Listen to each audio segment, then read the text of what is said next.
Happy Friday morning. Futures trying to get back into positive territory here this morning as we try to end off what has been a pretty impressive week here for the overall market, including for meme stock land. Downside this morning, though, in a pretty big way, not only for GME, but also for AMC as well, to the tune of, 22% right now coming off this note, 45 million shares, or the potential of 45 million shares being offered and a shelf being registered this morning. So we'll touch on GME coming up here this morning. It has been quite the week, though, for not only the overall market, big tech moving back to the upside, or trying to anyway, some semiconductor strength coming up this morning. We've had decent moves across the board in EV land all week long, including some of the small ones just absolutely ripping. We'll talk a little bit about VinFast coming up here this morning, quietly having a pretty good week. Happy Friday.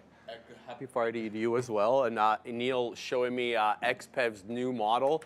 It has this launchable eVTOL, electric vehicle, vertical takeoff and landing airplane that can come out of the back of the airplane, Brendo.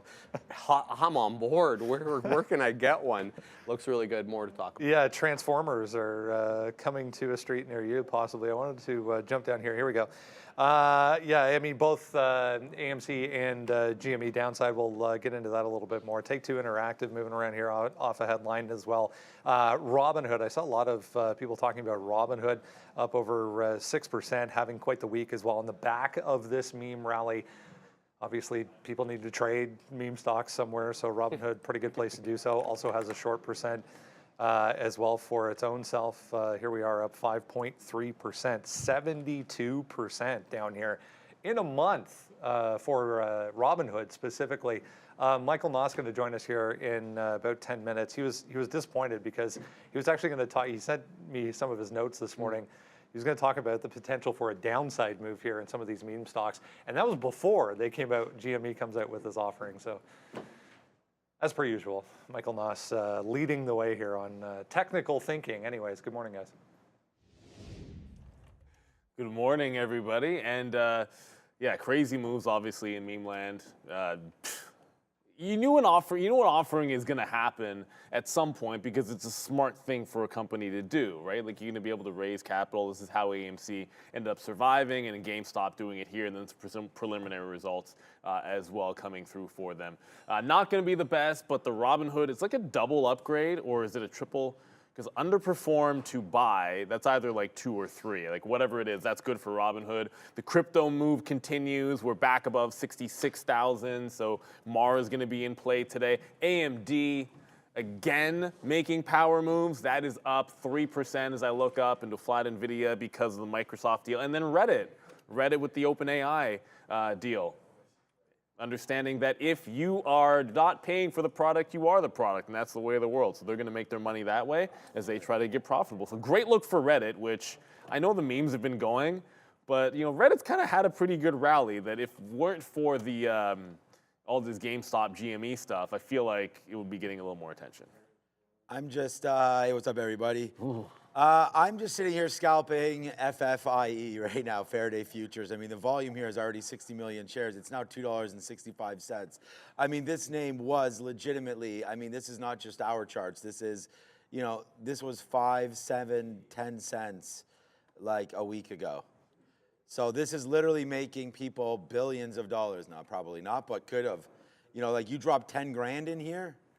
Like, I mean, it's retirement time. So, I mean, I don't know who's controlling this stock or what, but Faraday Futures today up another 61. There we go. I'm trying to get out right now at 63. I guess I could go on not a paid gateway. We're short 66. Oh, no, that was silly. We should have gone on bat Y there. But anyways, just trading this name here in the pre-market. A lot of volume, a lot of scalp stuff. I think there's some opportunities. Just make a little bit here, start the day, give yourselves a little bit of a cushion. But if you are here with real trading, this is definitely something that you can do because you now get rebates and stuff for adding volume up here. And this is, I used to trade rebates and stuff like that. So very, very familiar with this kind of trading, but which is why I was just mad that I wasn't on another gateway, why we got filled there. But yeah, GME and AMC, man, I mean, today, so I woke up again today, obviously, in another story. Usually it was up. you know, and I was like, okay, you know, we're starting to go to the upside here again, and then all of a sudden they dropped that offering and then the pre-guide and all that kind of stuff. So not great here for GME, but 14 million shares, you know, trying to find a base. I mean, I don't think anybody trading GameStop is trading it for its valuation anyways. So to me, it sucks when you're in it, but I don't think this changes the story for going long, to be honest with you. It's not like we were buying this name because we thought that there was some good macro things happening with the stock. It's not like they got upgraded or anything like that to begin with. So now all you're really doing is getting a cheaper price to get this thing back going again. So for me, I don't think it's necessarily the end of the world here for GameStop traders, but we'll wait to see what happens here. You know, it's just more fuel to the fire, in my opinion. You know, good luck. All right, let's touch on some of these EV stocks moving around here once again this morning, including this one, VinFast, with not only a pretty good week this week, but going back to that big move end of last week. Was that Monday? 1, 2, 3, yeah, Monday, I guess it was. VinFast with a couple of announcements this morning, in fact. So this little, we'll show you the little car in a second here. I guess it's a crossover. I don't know what. Yeah, it kind of looks. It looks crossover-ish, but it's really cool looking. So within the first 66 hours, yeah, there it is. First 66 hours of pre-orders on this thing, they got 27,649 orders for that thing, which is really cool looking. Will do obviously very well in the little tiny streets of Europe and throughout Asia, where streets are obviously smaller. 700,000 customers going to have access to 700,000 charging stations throughout Europe, which is huge for them as well.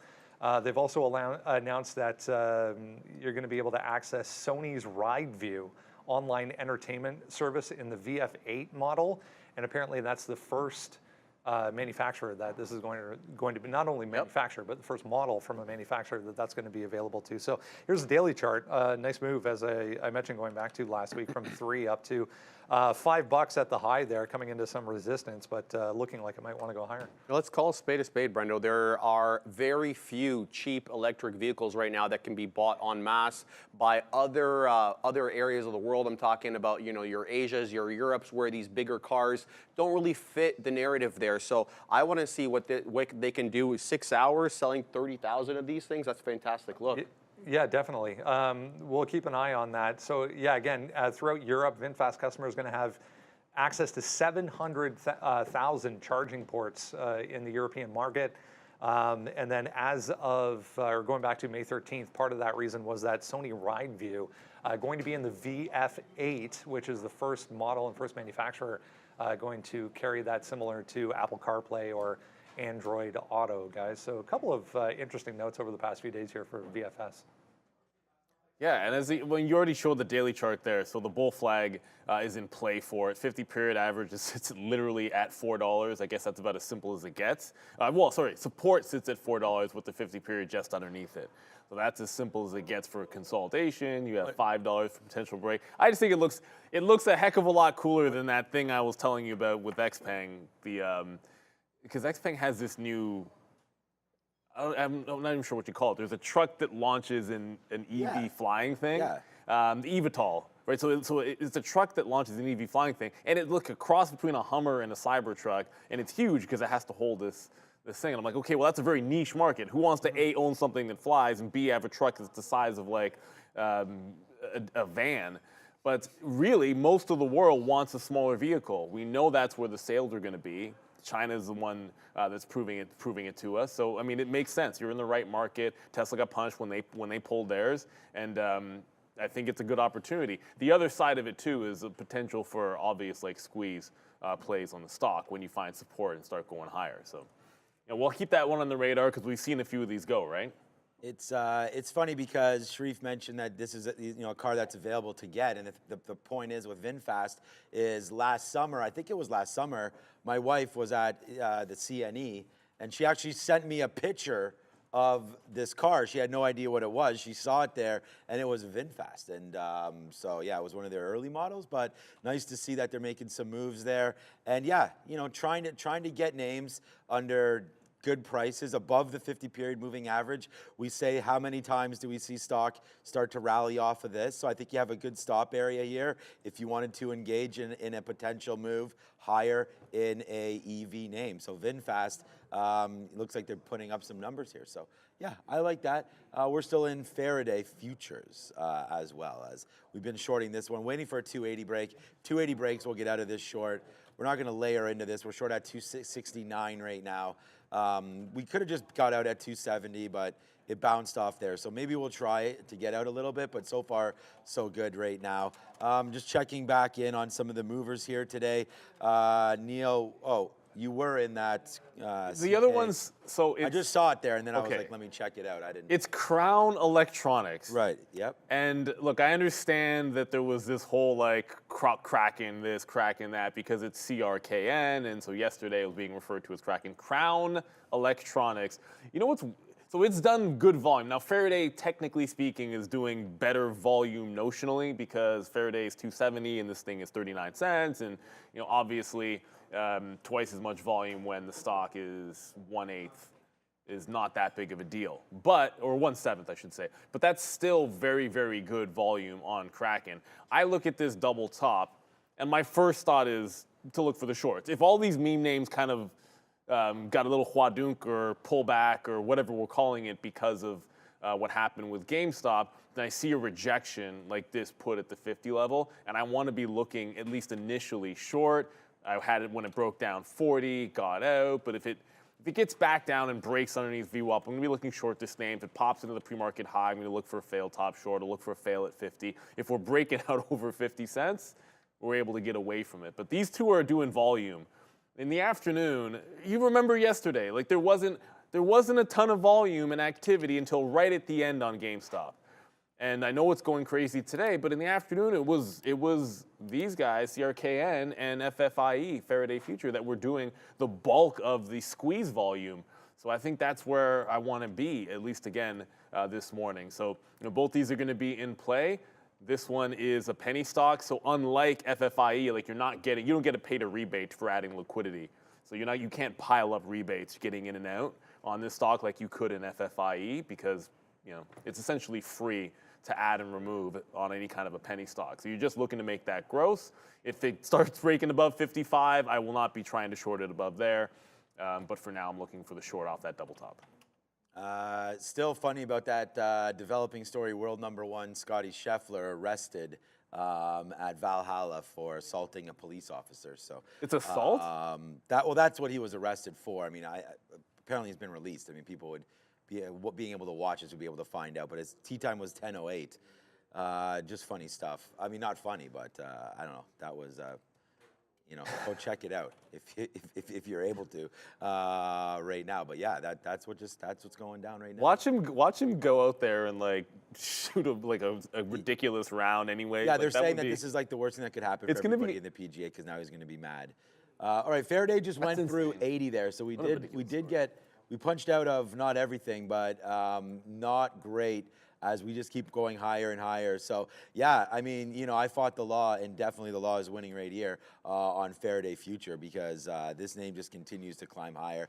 I think the right thing to do would just be scalp it on the long side, not the short side. But there it goes, nice move back through 80 there.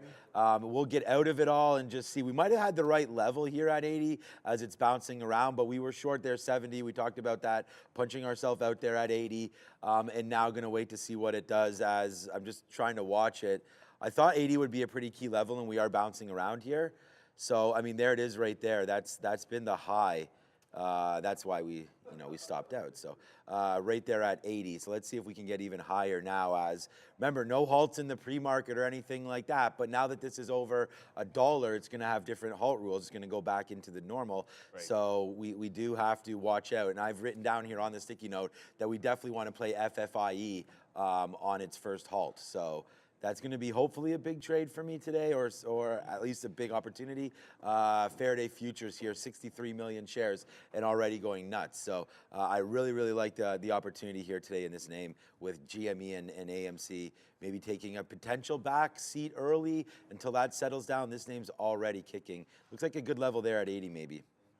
Yeah, it's kind of going back and forth off of that level pretty nicely. But it could break out. I did have a trade in this stock, but it was basically when right at the moment when the GME news and whatever came out, this was sort of moving down off of it. So I just took like the first consolidation short at 50. It was kind of a reactionary play, and then I realized, oh, this is going right into yesterday's high when I zoomed out the chart, and I was like, oh, get out, get out, get out.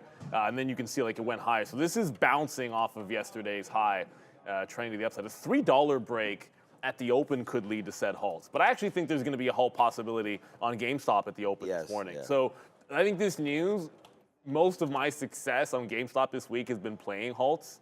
So I feel like this news is exactly what could put it into, whether it's up or down. I mean, it could halt off the open because the volatility's back when it wasn't there in the last couple of days. Is it ask? All right, we were touching on Robinhood there as well. I was just noting Bank of America with an upgrade to Robinhood and Coinbase today as well. Going to neutral from sell on Coinbase was Bank of America. So we were just touching on Robinhood there. Let's bring in Michael Noss here, get more details on downside moves here for meme stocks. Mr. Noss, it was an early idea, but we'll have to give you credit where credit is due, because I mentioned this earlier. You said this to me really early on this morning, looking at, when these parties come to an end, typically there's more downside than anything else. Yeah, exactly. And I think, we can start. The first slide I actually have is a tweet that seemed to be gaining some traction, which I thought was kind of clever, which was going to be a little bit of a warning to you guys, but it looks like might be a little too late with that offering. But I still think what I'm going to talk about is going to have relevance for the next coming days and weeks. So my tweet was just, go to the meme stock party, have a few drinks, have a great time. Just have a plan to get home safe when the party is over. So I hope everyone who read that took that advice, because if we go to the next two slides just quickly, the first one is GameStop. On the monthly chart in the picture-in-picture, so this is a feature we have at Trade Ideas where in the bottom right, you can put a different time frame, bottom left, sorry. And I do that all the time with a monthly chart because I want the really wide breadth on it. And what the chart did for me this time is it reminded me this thing spikes and then it drops, and then it spikes, and then it drops, and it does this over and over and over again. If you go to the next chart, which is AMC, it's even harder to see those spikes because this thing is down so down much. 100%. So these happen over and over and over again, but doesn't mean that just because these things are pulling back, I don't know. that the entire short float thesis is going to be over. If I just saw this and I'm a hedge fund manager or an institution, I'm short stocks, I'm still a little nervous. So what I did when I was scanning last night to get ready for this show is, if we go to the next slide, just showing a scan of what we do best at Trade Ideas. I talk about relative strength all the time when it comes to swing trading and investing. The guys in the shows talk about relative strength and weakness when it comes to day trading. This is a concept that we know that works. So this particular scan with GameStop, it was down 25% yesterday. I think it's down another 25% now. And AMC, pretty much back where it started.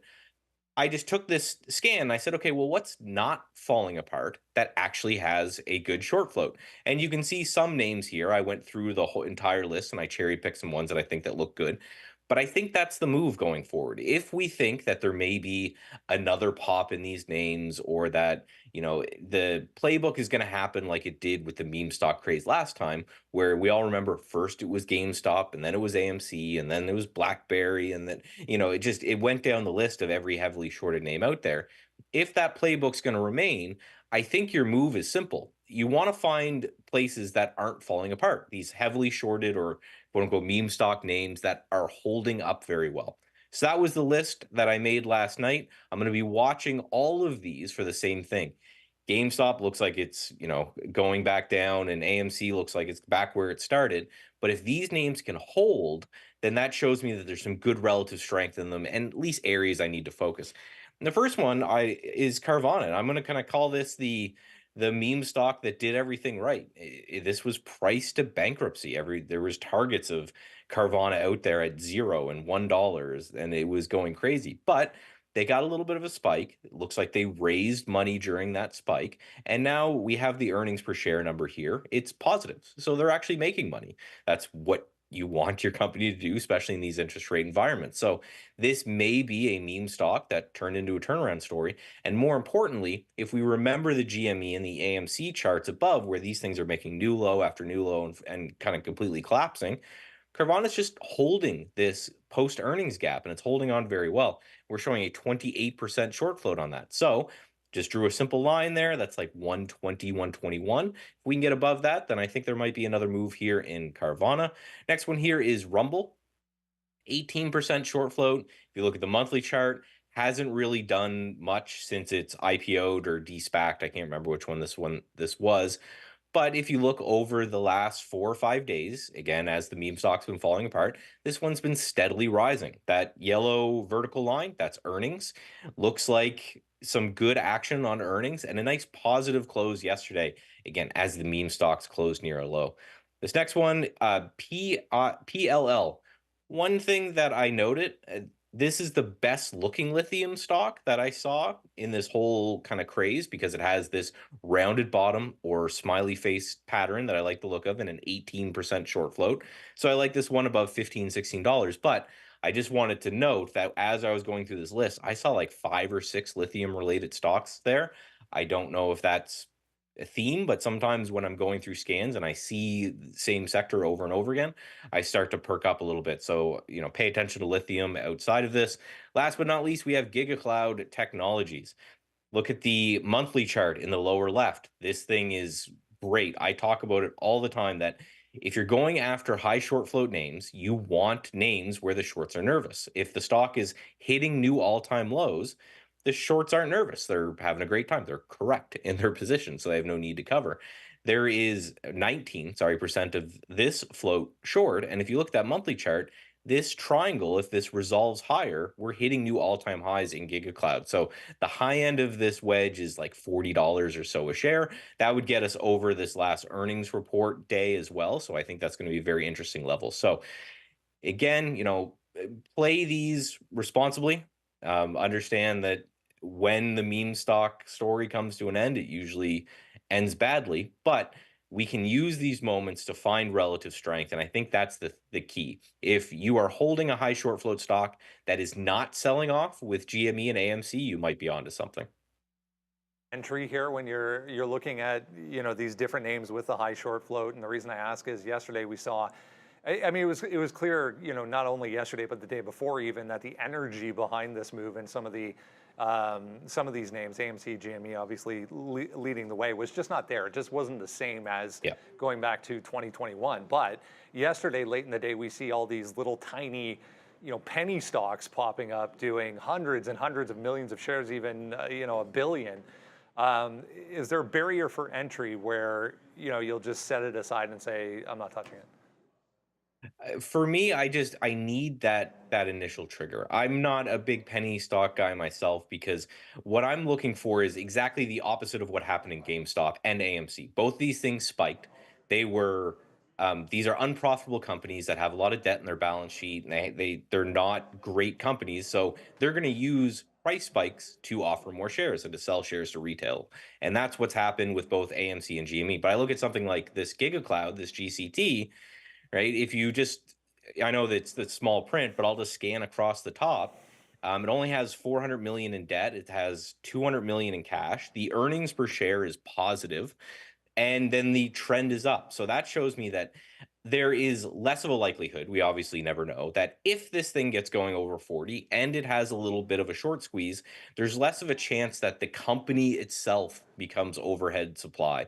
And I think that's really what you need to take away from, especially AMC as a lesson, is every single one of those spikes that happened, it was the company itself that's selling shares to you.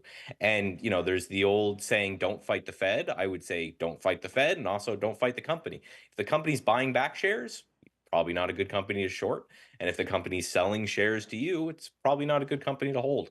Words to live by, definitely. Michael Noss, great stuff. As always, have a wonderful weekend. We'll see you on Monday. Talk to you Monday.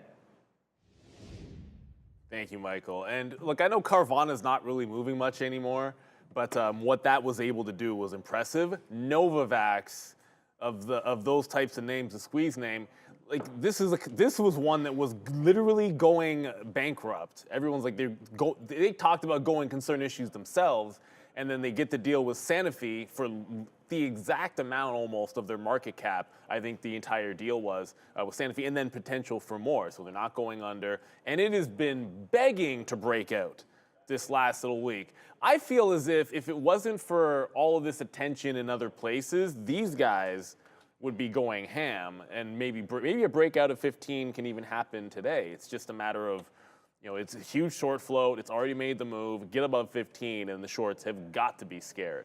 And this is, I really never understand when something goes that far to the downside and there's still that ridiculous a short float. Like, how does FFIE get to the pennies? And it's like, it's still 90-something% short. It doesn't even make any sense to me. Like, why wouldn't you have covered by then? But in this case, the short's got to be scared on NVAX if it breaks over 15. Or are you? No, I'm out. Yeah, I'm out of FFIE. I think we have to refresh that, guys. Yeah, the position board's wrong. I'm still long into that one. I want to say a shout out to Mr. Jose Mercado here. I can't confirm anything, honestly. I don't know anything about Roaring Kitty or anything like that for FFIE. So, thank you again for these, I guess, 2 super chats, or I don't know, but it's up here twice. $50, thank you so much, or 100. Either way, thank you very much. Very kind of you, Jose. But at the end of the day, I don't know. Could it go to over $50? This is the world that we live in. All I can do is show you that Faraday, we've talked about this a while ago, this was 20, 30 cents a couple days ago. It's now $2.60. We just had Michael Noss talk about some of these names and what can happen to them. FFIE, come on, FFIE here on Trade Ideas, 87% short float. So the whole float is short, pretty much. So we'll have to see what this means to the stock. So thank you so much. That's we'll spin that for you, and I hope you're long maybe 500 shares from yesterday, from a few days ago. If you are, great trade for you. At the end of the day, we haven't been able to break this 280 really. I was trading back and forth. I'm red on it right now. Let's see if we can get back, because we shorted, remember, and then we went long, and now we just bought that dip basically into VWAP here on FFIE. So we were buying dips. Remember, we were short there. That was wrong. Buying dips. No, long here again, and yeah. So do I have a prediction for this today? Not really, to be honest with you. I wish I could tell you a little bit more, but for right now, it's ripping, and it's up 67%. That huge short flow, once the market opens up, if traders were holding this short last night, and then now this, there could be like a huge market on open buy coming through. Wait for 925 when we get the NASDAQ imbalances. But for right now, I'm just trying to sell some at 78 right now to take that 13 pennies and then sell some more in the 80s. So we're long right now at $2.65 here on FFIE. Let's go over and find out what has been upgraded or downgraded, and the sticky note will be out momentarily. BofA Securities kicking off the list here with 2 upgrades, Coinbase and Robinhood. The Robinhood upgrade of particular interest, raising the price target from 14 to 24 and upgrading from underperform to buy. So nice move there for Robinhood. JD also getting upgraded here. They had earnings yesterday, getting this upgrade from Macquarie, and United Airlines and a couple other airlines getting upgraded here by Wolfe Research. Downgrade side, Morgan Stanley kicking off the list, downgrading 2 Chinese ADRs here, Baidu and Weibo. Weibo reports next week, so keep an eye on this one. We also have Cracker Barrel down about 14%, getting this downgrade from CL King. And last but not least, one of yesterday's more iffy earnings names, Under Armour here, getting this downgrade from Telsley Advisory Group, guys. Big one for Robinhood, which we kind of went, it's in the watch list. We'll probably talk about it again, but I just like what this stock is doing, because triple bottom at 16, and that doesn't even account for the support that was there before. It doesn't hurt that you got crypto going up and you have, shorted names also making moves, doesn't hurt at all. This one still has a decent enough short float, although it's not really loading right now. My trade ideas, it'll probably pop up in a second. But you bounced off. I was short in the afternoon because it was just a resistance level, 18 and a quarter down to 18. But now you've had 18 hold successive days. You closed on a dip at 18. You've bounced off 18. Now you get the upgrade. I like dips in this stock into about 18.6, and then 18.3 would be the big one. Resistance in the afternoon, support. And if it takes out the top, I mean, I'd like to join the long if it's breaking out 1940 as well. So I like Robinhood in there. I saw the downgrade for Under Armour, but they got smoked on their earnings. Probably has to settle down a little bit. There was a nice recovery for them, but I think that's when you let it settle down for a couple of days. Robinhood's in play today for sure. Great upward trending stock. The daily chart, I'd argue, looks almost better now that it's holding the higher low. That 16 was such a great buy. You kick yourself because in hindsight, it makes a triple bottom, and the second day after that's a day to start looking for that long. Now it's up at 18 instead of 17, but if it's going to go, you might as well be involved. Yeah, no, 100%. We indicated Robinhood at 1680 when all this meme stuff sort of started. It was just going to be for a day trade anyways, but nice to see it going. FFIE is what I've got on my mind right now. I still have AMC up and GME up on the other screens, but for right now, my mind is focused on this and getting the sticky note out. So we're going to have it on there. Robinhood is also on the sticky note. That will be out very, very soon. So yeah, we're getting ready. Should be a good day here. And yeah, back over to the desk and we'll start the rundown. Anyway, we're just talking about some housing data. Let's get into everything else we need to know here. Sharif's going to lead us off with a look at the futures. 53.20, guys. That's where we closed out yesterday, and we used, surprisingly enough, that half-point level, that 50-point level as resistance.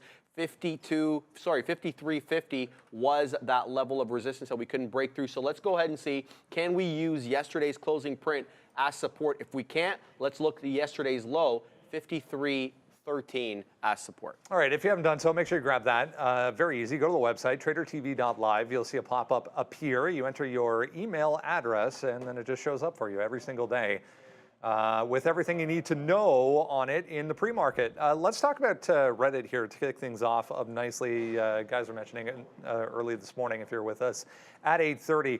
So OpenAI going to allow Reddit going to allow OpenAI and ChatGPT to use a very, very vast set of data to train their models coming from Reddit, which is good for OpenAI as well. Yeah, we've been hearing a lot about this, and they did that deal with Google already. So now the extension of the whole thing here is to go to their competitor and do that as well. So here's what Reddit gets. So Reddit gains access to AI features. So OpenAI is going to provide them with AI access as well as compute power in exchange for giving them data. There's also the potential for increased user engagement as a result of these new features. But really for OpenAI, they stand to benefit the most here because their trading data is going to be based off regular people's interactions, and that's what they were trying to mimic here, Brendo. These AIs to act naturally as humans. Kind of scary. Yeah, you guys were mentioning it early on. Thoughts here, guys, for RDDT? Yeah, like Reddit.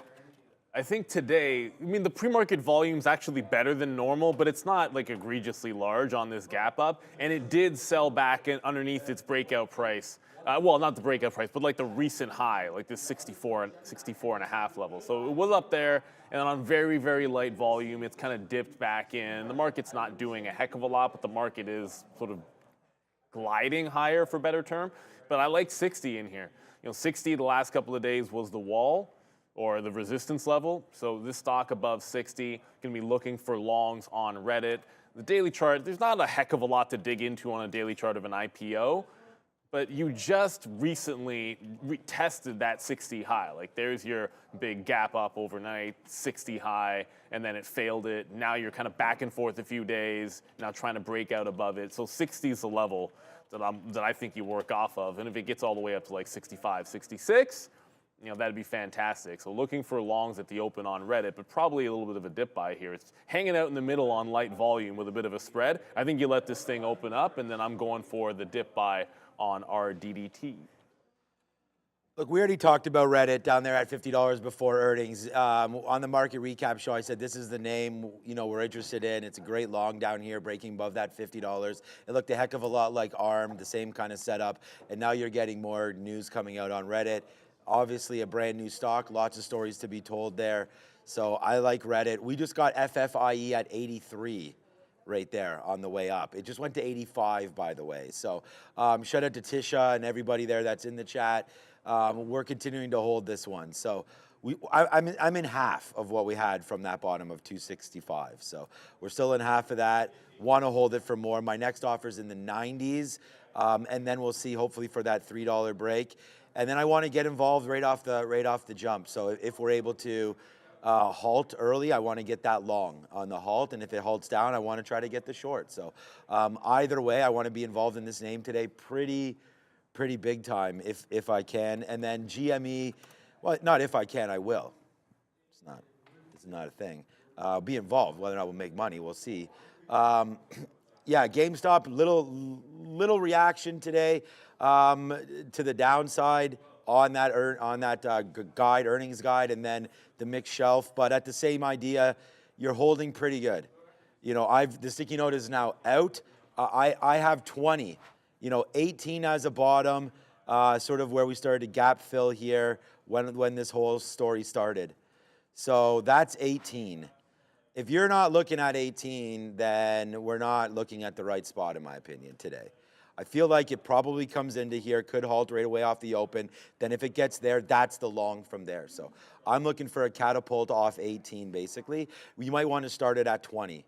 Because honestly, if you're not willing to hold GameStop $2 against you, then exit stage left. Because the gap, just by getting filled, it could just go $1 against you immediately.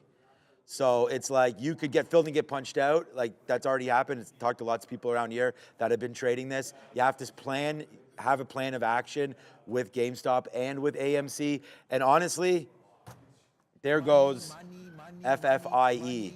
So we have this at 265. So right now, 20 cents in the money on 260, or about 7-8% in the money right now on this move. Obviously, can get it going a lot more than this. My offer's in the 90s. We talked about that. So here we go. It's FFIE. And yesterday, we traded it all. GameStop, AMC, Tesla, AMD, everything under the sun yesterday we traded, and it looks like we're starting off again right now. So yeah, if you want to know the number for AMC there, Ben, it is written there on the sticky note, and I'm sure we'll get to it at some point.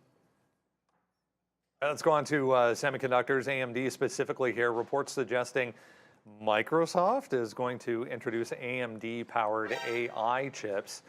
3.3% here. I was just noting with Sharif here, this number down here, Sean was alluding to this yesterday as well. It's basically flat. Yeah. In the last month here. Yeah. Well, I'm not surprised. I'll get that out because when they reported last time, it sold off on weaker than expected revenue for AI chips. Brendo, they only projected $4 billion. The market was looking for a lot more than that, so it sold off. So here's a look. Azure wants to include their MI 300X chip because it's having trouble getting its hands on the H100. Blackwell is not being made en masse yet, so they got to look somewhere else. And so AMD's gain, NVIDIA's loss. Yeah, just looking through some of these other ETFs. Here's the SMH back to basically highs. SOX looking similar as well, guys. Thoughts on AMD possibly in Microsoft? Okay, so I mean, I actually don't have any thoughts on Microsoft for this news, but for AMD, yeah.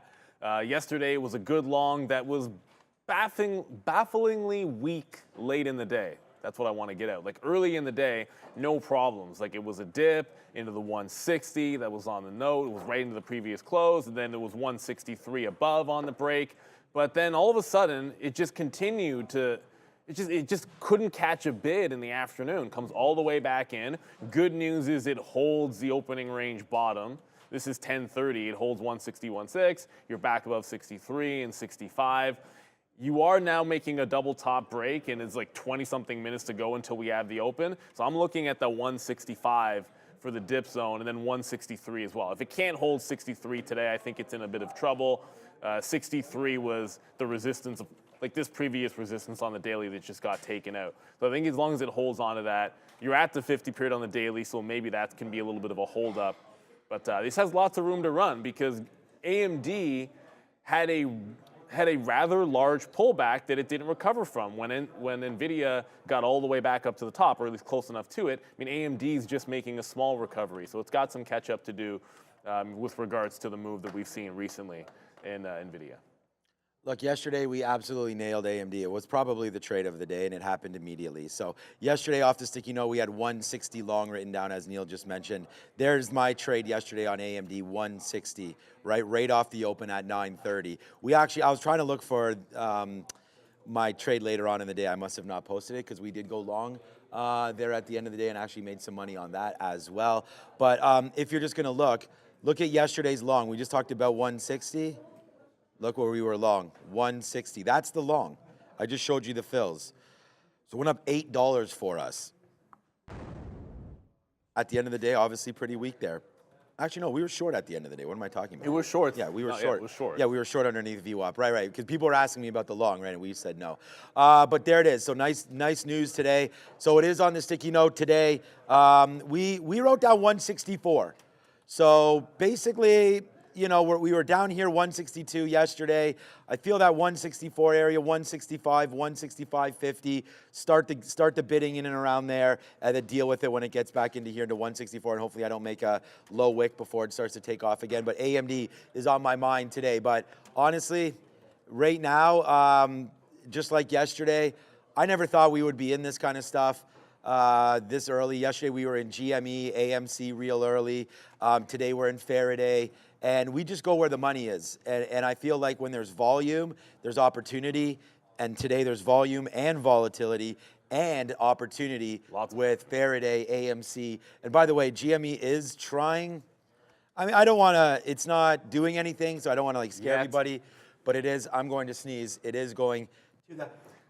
Bless you. We got the mute on that one, so that was good. We got the mute there. That was pretty good. You probably still heard it on every mic around here. But at the end of the day, GME is starting to pull back just a little bit. Let me just quickly check for you guys on the imbalance locator just to see if GME is on here. It is on here right there as a sell. Alibaba, let's go Alibaba. I didn't even put that on the sticky note. I probably should have. Reddit's there as a buy as well. Let me just check out what Alibaba's doing today. Wow, 87.70. Yeah, buddy. This has been a big stock. I may even just get out of some of this one. Long at 71. Huddle. We are right now. I don't know, man. That might be a good one there. XOM pulling back in. We've had a little bit of kickback in gas prices around here. You know, I saw gas yesterday for 147. So, yeah, just around, man. Yesterday there was a 10-cent. No, yesterday all the major gas companies were giving 10 cents off. Yeah, there was everywhere. So lot it's of them. this morning it's like 158. So. That was last night. But anyways, XOM on, look at this move down yesterday afternoon for XOM. So that has to be on watch a little bit as it approaches the 50-period moving average. Crypto doing pretty good at 66.2. Let's go talk about GME right now. Range. Yeah. Hold on. All right, yeah, big gap to the downside. We mentioned if you were with us at 8:30, 45 million in a possible shelf offering coming through, preliminary results as well. As Mr. Noss was saying, straight back downside after a couple of days of euphoric rally here. Yeah, not a good look here. The offering, obviously, as well as these preliminary reports, they're talking about net sales being in the range of 872 million to 892, well below the 1.237 that they printed this time last year. They're also offering, they're looking to raise about $1 billion, close to $1 billion. So we'll have to see how that all works out. Yeah, volume back above. I mean, it's 17 million shares here this morning, so pretty heavy selling following this, guys. So what do we do here? 21% again today. Well, look, I'm looking for an opportunity to play some halts again because that stock has done it before. And yesterday, it was the first day, I think, that it didn't halt in the first 3 minutes. And that was emblematic of what the market, or what it did, which was not a heck of a lot of anything, and it was just trend down. Today, I think you could halt in either direction.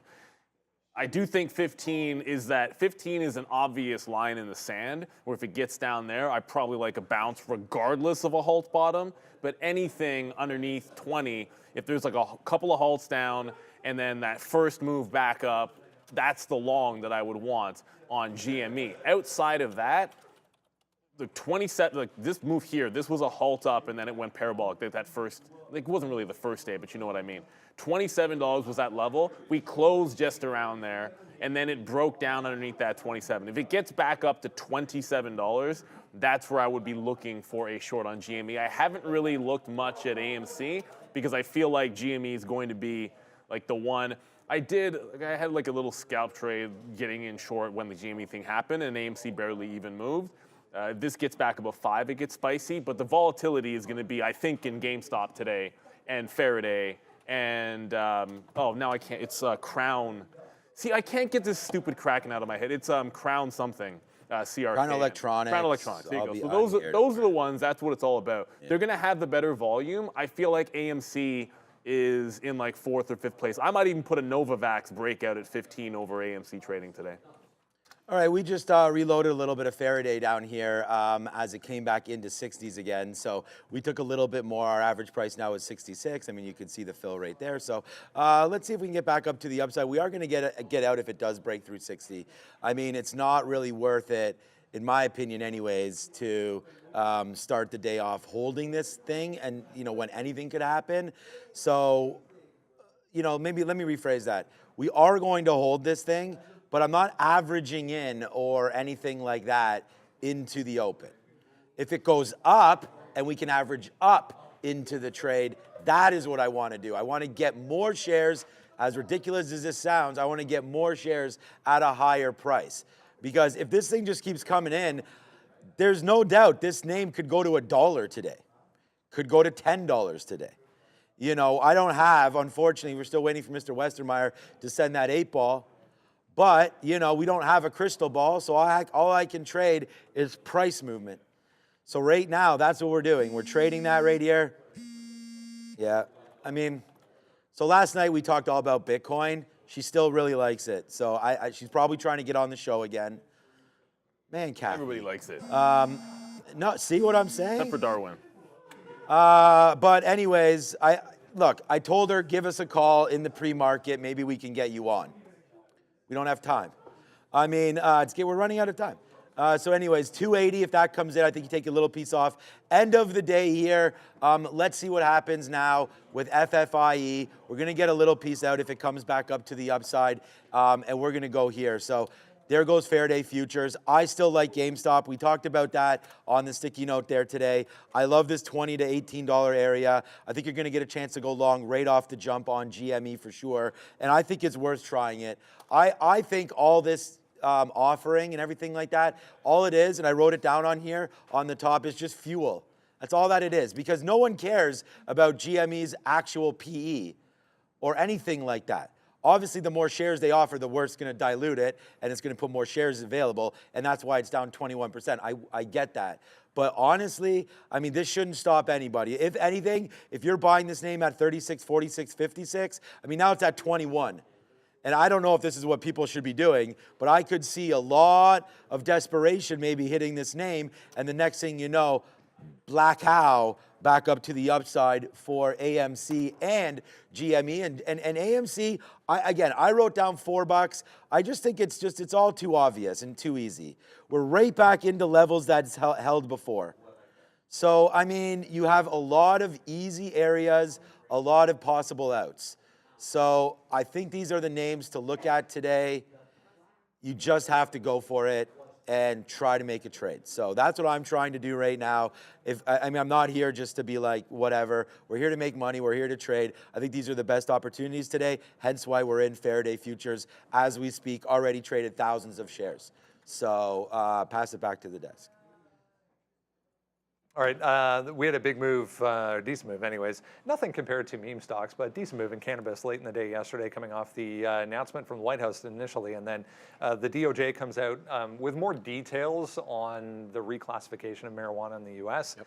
I just brought up CGC here, back to $11 this morning, but volume behind that move yesterday right across the board for these. Yeah, so the reclassification is the downgrade from Schedule 1 to 3. Schedule 1 drugs are considered highly addictive with no medical benefits, so that reduction opens up some windows. They say no safety concerns were identified in the FDA's review that would indicate the medical use of marijuana poses unacceptably high safety risks. It also opens the way for banking there federally, Brendo, because some banks can't deal with them directly. Yeah, and that's the bigger part of this, I think, overall. We did sell off into the close yesterday for CGC. I mean, most of them look like this. Back to those aftermarket levels right now here, guys.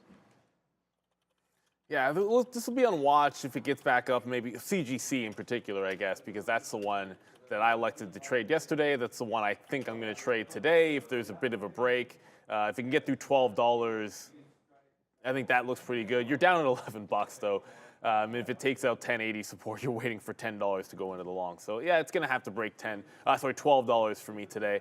We like some Robinhood. You have enough names doing a lot of volume that when you're 10% away from the breakout price here, and I think that's where the juice gets going for CGC, I'm probably not going to be looking at it unless there's some kind of a trend I can join at 10:30 or 10 o'clock after the opening rush. But yeah, that $12 level looks pretty solid if it can make a breakout there. And I'm not really looking at MSOS, although for anybody that is perfectly reasonable to trade, it moves more or less like lockstep. The chart's going to be almost exactly the same, but you see, it gave up the gains after that announcement yesterday, and you're just right back to square one. So it's exciting if we get through yesterday's highs off that report. If we're still sort of hanging around where we were before, then we wait around for something bigger to happen on the wheat names.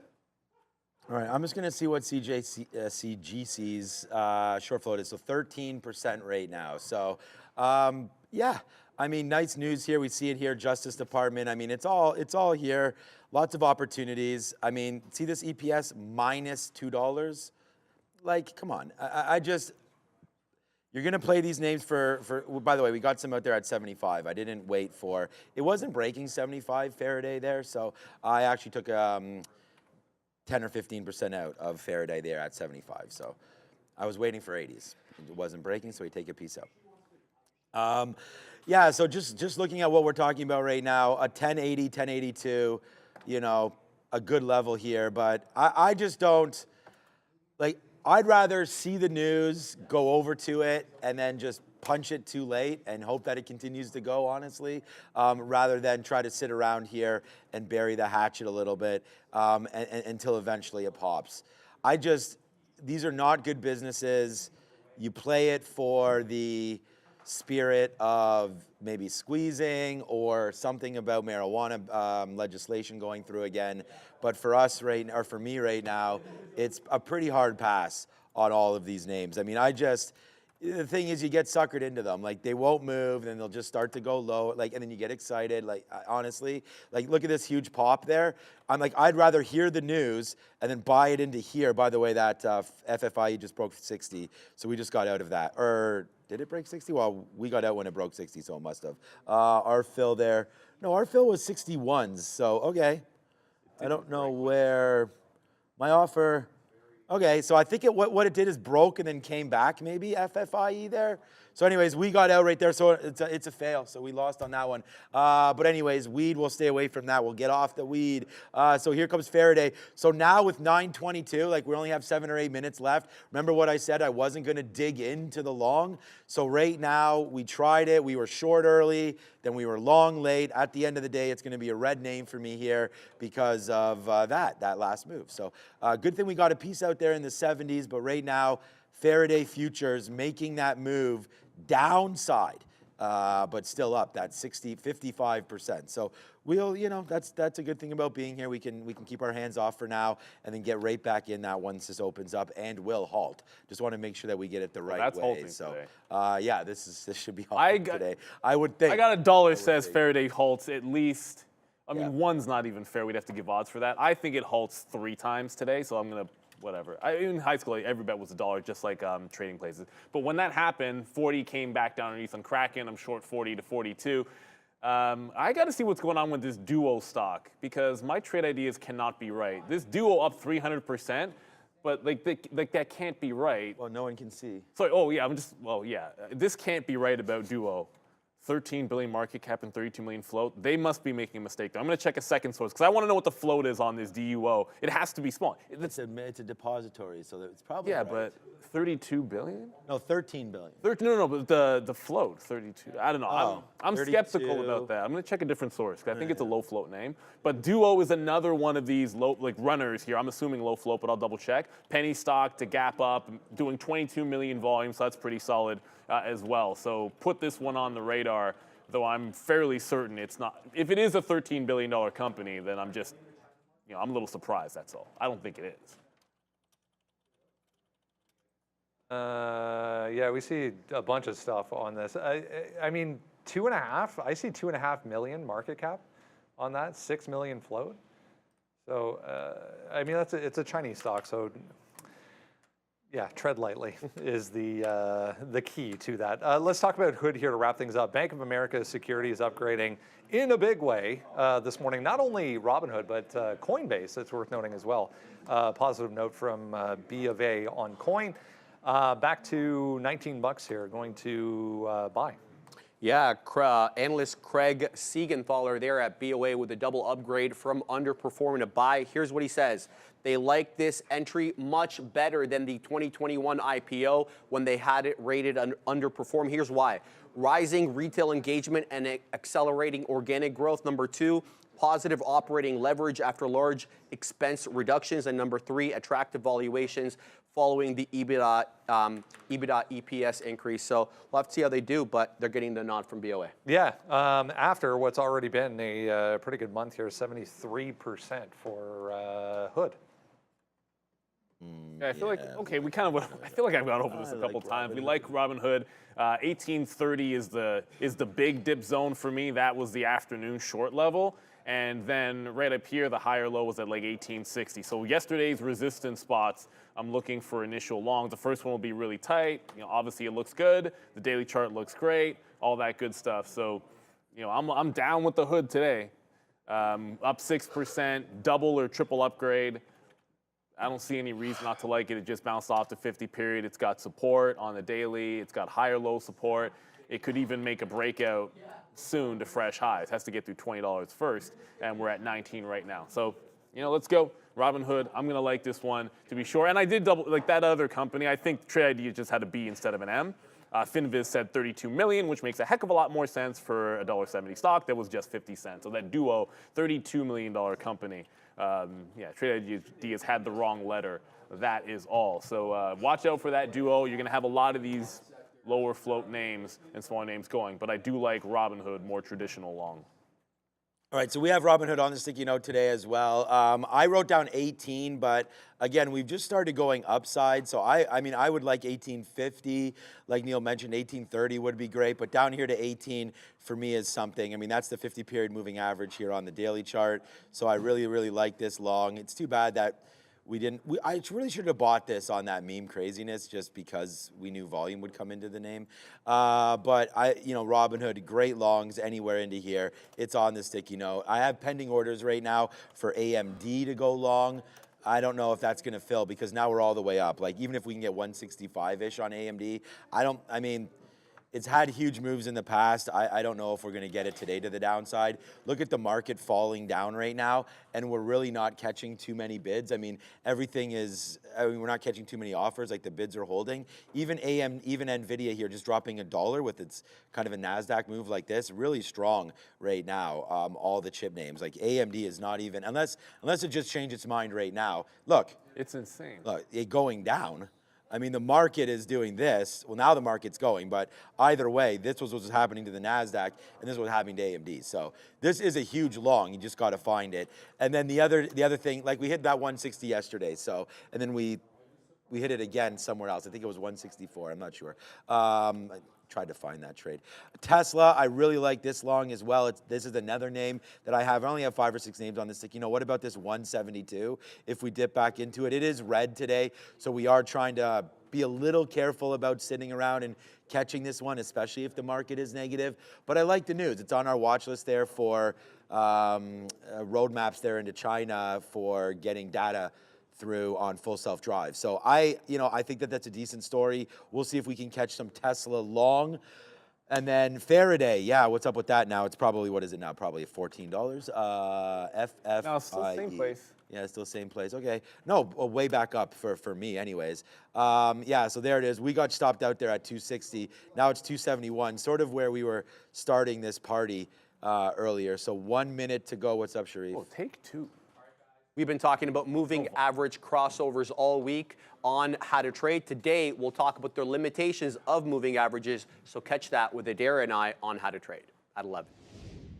It's just for anyone that's looking, Take-Two was down on earnings with a GTA delay or whatever you call it. But breakout now, very, very light volume for TTWO after last night's report through this 150. It's got room to run. I might have trapped this. You know, that went down to 122, and I was on air, and I was like, Adair, we have to buy this. Why the heck is it at 122?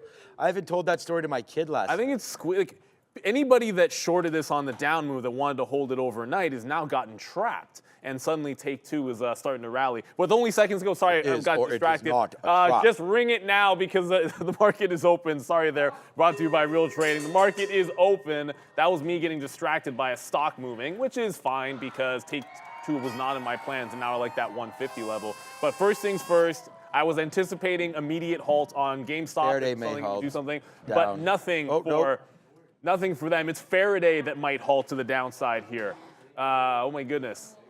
Well, yeah, well, why is it not already halted? 20, it should be very, very soon, I think. It's got to be close, got to be close. I think we want to go short on the halt. I don't know.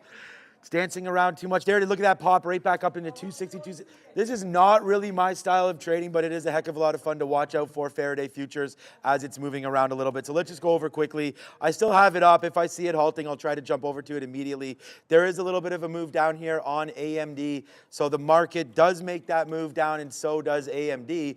But just trying to get back to VWAP, which is 167. So that could be a good opportunity there for AMD if you like the VWAP retracement trade. I think I do. So we could try a little bit. Oops, we're now long at 53s as AMD is getting cranked right now. So all right, let's be patient again. We don't want to get too involved. And I look back and say, why didn't I just buy 164s again? So let's wait to see what happens here with AMD. We are long. It is my new position. The only position I have right now is AMD long 167.34.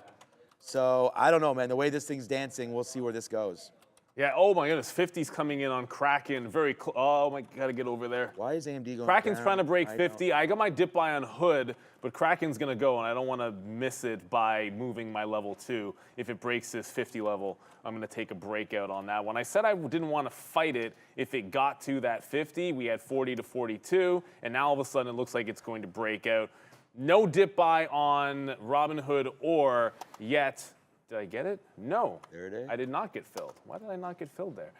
No breakout yet, or dip buy on Robinhood or Reddit was the other one. Why? Because Reddit missed me by about 30 cents or so. It got all the way down to 60.50. Here we go. 60, and now it's at $64. So the Reddit dip, it got close to the 60 level, but just not quite. Absolute insanity over there on Reddit. I'll have to find a dip to buy. We wanted that one long. We didn't get the fill. Okay. Yeah, Reddit. Look, this is. Here we go. We're long at 167. Early dollar club winner here on AMD. Let's just wait. We're long at 167. We knew we wanted it. We said we'll play the dip into VWAP. It just kept cranking, though. So we didn't take maximum there, but we did take enough to make that money. We just got a whole bunch out there, 80s, 90s. Let's now see if we can get even higher than that. No more offers for AMD, just lower bids. See if those fill up for us on the low side of things. So first of all, I think there's something broken on Faraday because it should have halted already. It is just tanking down. It could have halted twice. It should have halted. So I don't really know what to tell everybody. I was waiting for it to halt, and I was right here. We were 100% right on waiting for a halt short. It already should have halted, like at 240s. Because when it dropped, I mean, it's 10%, right? I mean, this is It's down not a penny 40%. stock. Yeah. So it should have already halted. I don't know what's going on. Maybe it takes a day or two to get used to whatever the new rules are on this stock. But right now, Faraday futures to the downside right now. So we'll have to watch out for that. GME is coming into 20. So look, we're just watching out for AMD. AMD has been a good trade for us. Really 1 for 1. I mean, we lost in the pre-market on Faraday, but so far what we've taken here today has been so far so good. GameStop is making that move into 20. We did talk about watching out for that. Let's check out its brother in crime, AMC, to the downside as well, but not nearly moving the way GME is right now, trying to test on that news, right? So here comes AMD back in again. Remember, the market right now is, getting clocked. So We're waiting at 166 to get a fill down there. It looks like it just missed us again, but I am not, like I said, good outs. I mean, we spun it for the dollar club. We were almost out of it. We're still up on the stock despite holding this 50 cents against us. So that's how much we took out on the upside. But right now, it is trying to pull back in a little bit, just a little bit into VWAP right there, and then into the 200 period of 166. So let's try it down there. Will Faraday halt to the upside now? Like, I feel like if this was... How could you not halt it down, but then you halt it up? If they're not, it's not going to halt anyways. Yeah. I'm just saying, like, it went from 215 there, whatever that low was, to 220, now back up to 247. So right there, that's 10%. So anyways, new moves there happening. We are now long in the hood. Right here. So let's see what happens with Robinhood, long at 52s right now. Take advantage of that. We're going to go 2 for 2 right now. Spin some cash around. There's Robinhood. And here's AMC right back up again. So we did buy the dip on AMC. Let's go. Can we get this up to 168? Oh, it's another dollar club off that dip buy again. So I don't know what's going on over there, Neil, but we're pretty busy just with these two names. It's Robinhood, it's AMD, and it's a due for 2 day to start, 2 for 3 with Faraday. So not Faraday. Sorry, I'm in AMD. I am in hood off this bottom as well, but I have had Faraday on every single one of the 50 breaks. I said I'd take multiple swings at it, which usually means I'm going to take 3 swings at it. It went up to as high as 56. This time it's at 54. I'm scalping half out to the high and then see how far it can go. The rule for penny stocks, this one I know because we looked it up yesterday. It has to move 75 cents. 75% or 15 cents in 5 minutes. That's the halt band. So it really has to go to do any kind of a halt. I'm not expecting it would do that. If it gets back under 50, I'm just going to get out. AMD is off to the races. Hood is off. It's off to 160s. Robinhood is just still chilling at the bottom. Yeah. Go AMD. AMD right now, guys, $2 almost now in the money. We talked about it. It is your number one idea again on the trade list, on your sticky note. The number one idea is running to the moon. Let's go. That's AMD. We're back in the building. We did it yesterday, Neil. We're doing it again today. Right now, immediately in the money, $2. Let's keep going to the upside now. What a good day to trade so far, man. Robinhood, this is not really moving. We got a good piece out there on the upside. But for right now, there it is. That's the face slapper of the day right there. It's AMD. Believe in your trades, and you can have this happen. We did not believe in Faraday, though, getting out of that in the pre-market as that just dips down and right back to pre-market levels in the 70s again. But AMD is lit up, and it's on one, and we're feeling pretty good again right now, as it is now, Neil, $3 in the money. It's rocking and rolling. Faraday's 290, halting up right now. Faraday futures is rocking right there, 295. Jeez, Faraday. Now you're going to halt, and I was not able to get that I didn't get it. What a move upside. No, I don't have it. For Faraday, huge move there. That sucks, man. We were all over that. I sat there. I was watching it. I tried to get long on that. But you know what, man? It's all good up in this hood. Robinhood trying to go. AMD, $3. What a great morning. Man, do I love this job. What's up, Adara? Space Mobile is up now for the 3rd day in a row. Nice move up for this one yesterday. They had earnings, and they also announced a definitive commercial agreement with AT&T. Now today, in addition to having a 12.8% short float, getting a price target increase from Deutsche Bank from 19 to 23. So not at all a bad look for this stock, currently trading below $5, guys. Like the second Sean said Faraday's going into a halt, I had the level 2 up ready to go. I went right over, I think as fast as humanly possible, and got on the bid, and I didn't get a fill. Yesterday, you were getting halt fills, not today, unfortunately. It is what it is, man. But we'll see where it opens up. It's indicating 298 when it halted 295. Kraken just tagged 60, so that one's powering into the upside. And not Kraken. Crown, I'm just going to, this is ridiculous. Crown is making a move to the upside. It just got to 60. If it breaks through 60, 80 on the daily, and $1 is $1 every single time. But watch out. It's generally speaking, yesterday was following FFIE. So if Faraday opens up and fails $3, I'd expect that CRKN will pull back as well.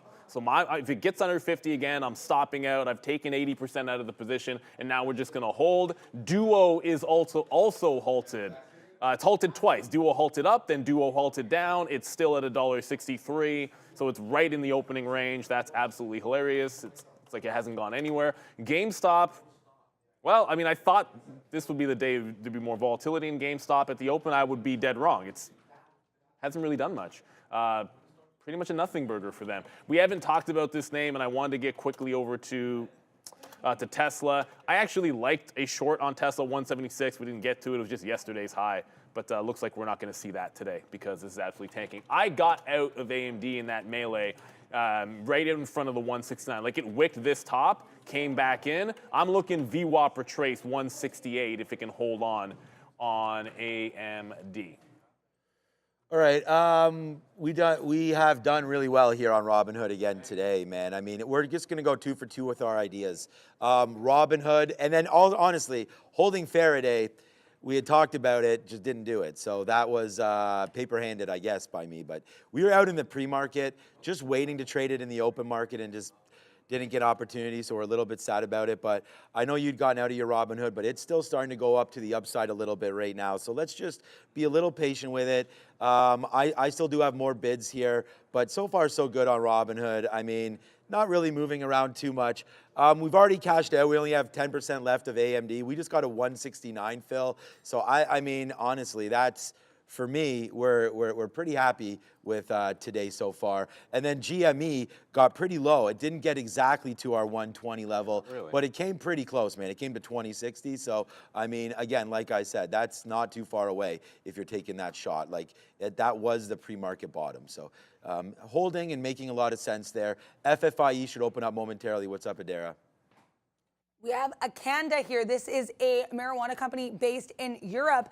Penny stock here, kind of chopping and trading right now. Still up, though, about 150%. Trading around that 35 penny area right now. AKAN, guys. I might just get out of AMD. Yeah, so 1 minute to go until the reopen of FFIE. CRKN does not hold the 50 level the first time through. It came right back in. I'm out. VWAP sits at like 46 or 45. Yes, Robinhood. So I want to get some down here if it gets to the 45 level. And then Reddit was the other one. Reddit flying. It's now starting to bounce off VWAP itself. So a little bit of a hold of VWAP on Reddit. We didn't get the dip buy at 60 because it went to like 60, 70 or something like that. Didn't quite give me the fill. But I'm looking for that long back into VWAP on them. And then we're going to get the reopen. Well, I'm not in the position, but I mean, reopen on FFI is coming in. I did want the halt trade, but no fill. It should open up any second now. All right, we got out of AMD.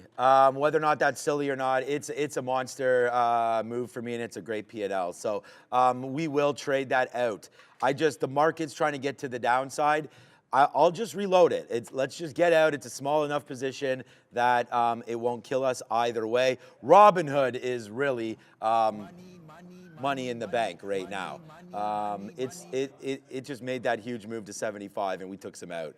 So that was a great move for us. FFIE, it's a good thing we didn't take the long, I guess, off that halt because it went to the downside. All right, but now it's kind of flat. Now it's retracing back down in. It looks like it's trying to ramp back up for another break here in and around that $3 mark. So I think it's probably worth a break long, yeah, 3 long break. At Whoa, 3. So what was that? Yeah, these are these little flushes that keep happening here. Down in it, so probably halt down now. Like I look at this stock, 250, 260, 240. Bye-bye. Where's the halt down? That should have halted. What, $3 to 250? It has to be on the penny stock halt rule. Maybe it only halts up. I don't know. It doesn't make any 220 to 2. It might be a rule. I mean, I don't. I'm being dead serious. I don't know. I mean, why did that not? It would make sense. It only halts up actually because it wants to give people a chance to get out on the downside. Maybe I don't know. But here it goes again. It's going to break $3 and then probably make a decision after that. Like what we wind up doing here at 3. Look at that move right back in again on FFIE. Wow. I had it set for the break, so I'm just sitting there like, okay, I'm going to take it, immediately throw a stop. When things slow down, I'm going to reread that halt thing. Good out on AMD, by the way, guys. AMD's back to that 67. I'm going to bid at 66 on AMD. And if FFIE halts to the downside, I'm not short crack. I'm not in Kraken anymore, or Crown. If we go downside on FFIE, halt down, I'm going short CRKN but I'm not in that position. I think we need to refresh. I really have to make sure that everybody understands that, like, I'm not spinning the dollar club now, but I just made $1 because I got out. I just made $1.50 because you get out of this trade. Like, I got out at 168.40 thinking that this was going to get weaker. And so now that we're out at 168.40, I'm not holding this all the way, $2 now. So spin it anyways. All right, Christopher Mullen, there you go. Let's put some respect on the trading game, because this is not an easy game, you know. And I just want to say, you know, appreciate everybody out there that's watching. Like, even just to take the trades that we've done today, I mean, it hasn't been many, but they've been good. So, I mean, that's all, well, 2 for 2, right? I mean, we talked about Faraday and, you know, in the pre-market, I mean, just bouncing around. I don't feel like we got nailed there too badly. But there it is, 290 coming back in on Faraday again. We can look at some other stocks. I mean, if that breaks 3, I'm long. So if that happens, that happens. We were looking to get short on Tesla, or sorry, long on Tesla, actually. 172. So we don't have that coming in yet. Although we wrote down 172. Long AMD, long hood. Yep, that's correct. Tesla 172 or 176 break. So for right now, we don't have any of that. But look at Robinhood. That is the one. We're spinning it for Robinhood right there, and we're spinning it for AMD. Although we just got long AMD, I'm going to get out. That was an offer that we did not mean to have down there at 166. So I'm out of AMD there. Let's spin it for the mistake. And get out. But Robinhood is what we really got to deal with right now. Man, this has been a good morning. AMD long, Robinhood long, exactly as we wrote down here on the sticky note. It's great when your plan, Neil, comes into action. And that's it exactly. I know you were looking at Robinhood. We've got Robinhood. It's been a good day here for, once again, let me say Robinhood one more time. Hood in the hood, absolutely Right. chilling. I just got back into AMD as well, so I guess AMD came all the way back into My 166. Yeah, it doesn't even hold. So I covered when it failed the 169 level, but now that you're under 166, I like 65. I like 63. We're tanking in here now on AMD. What a good out that was. Oh my God. Yeah, 69 was a great, like that, it wicked that top, got to almost 170, and then a flush. Again, in chip space, I flipped right over to ARM because that was a dog the entire day when the rest were strong. So if we're going to head to the downside today, this is the chip name that I want to short. Back into VWAP, that one I know for sure. NVAX. I just saw someone throw that in. Okay, nothing. I have a breakout 15 set on NVAX. When I saw someone put it in there, I was like, oh, are we going to get that fill? I don't really want to. You're now down at 1380. My rule is if it's 10% away from a breakout price, I'm canceling the order because I don't want to get filled on something moving that far, that fast. So I'm going to get out. I'm going to cancel that order. We'll move on to the next. FFIE is now at 275, so it's not breaking out, obviously. You know, that's starting to come back in pretty heavily. I'm going to cancel that order to take the break. That's what we wanted. Here comes that VWAP on Reddit. I'm just going to get a piece at 64. It doesn't seem to want to get into VWAP anymore. So I want to give this down to like 63. And get into Reddit for the first time. We did miss the 16 dip buy. I stopped the fail on myself for that. Adara. We have Greenwave Technology Solutions. This is another day 2 meme-related play. We also saw this in ASTS, but we have GWAV up about 67% right now. Not a super small float, only 0.8% short float, so not significant there either, but seeing some attention on social media. This one is a penny stock, guys.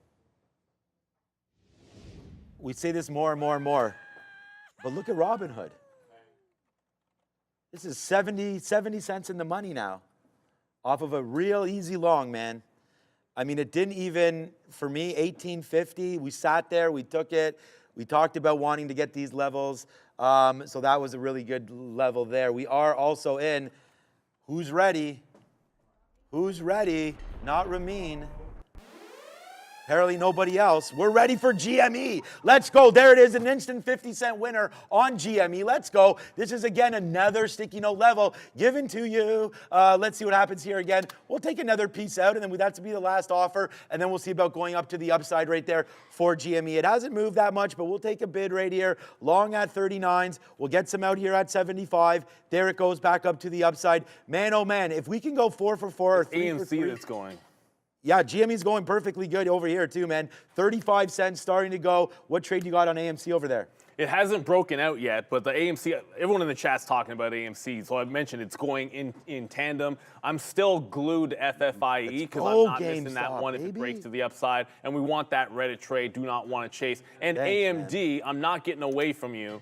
It's still holding on to this bottom. It hasn't tagged 165 yet, but it could put in a higher low back at that 166 pre-market bottom. If it makes the wick, holds 66, then I want to jump back into it. Otherwise, we're waiting for that 165 spot. You're now starting to get a bit of a move down in CRKN alongside of FFIE right into that 40 level. So this could be a nice little dip off 40. I was short 40 to 42 a couple times, bouncing off of 40, looking pretty solid for CRKN. All right. Yeah, you guys could see real trading happening. Basically, AMD dip buys, that's a pretty easy optionable kind of trade for everybody there. We really made that money early on AMD. That was a pretty easy one for most people, I hope. And then we wrote down GameStop at 20. So we have that price. So right there, it's nicely in the money now, almost $1. Well, it is basically $1, just needs one more push. Right now, 90 cents in the money on that. And then again, the trade that just fell into our lap was Robinhood. So that name continues to go. So yeah, man, I mean, this is another one of those days setting up for us. We'll go 3 for 3 here to start. And yeah, hopefully another one of those days. So we're going to wait to see what happens on GameStop. I'm offering right here at the 50-period moving average just to get another piece out again. I feel like you got to take some profit at some point as there goes GameStop right there back up to the upside. I'm with you guys. I'm with you. So let's see what happens right now there. Yeah, 30 cents, 20 cents on AMC. Pretty good, but we'll see what happens here with GameStop, looking for a little bit more. Hey, if this breaks 20, then we could just get out.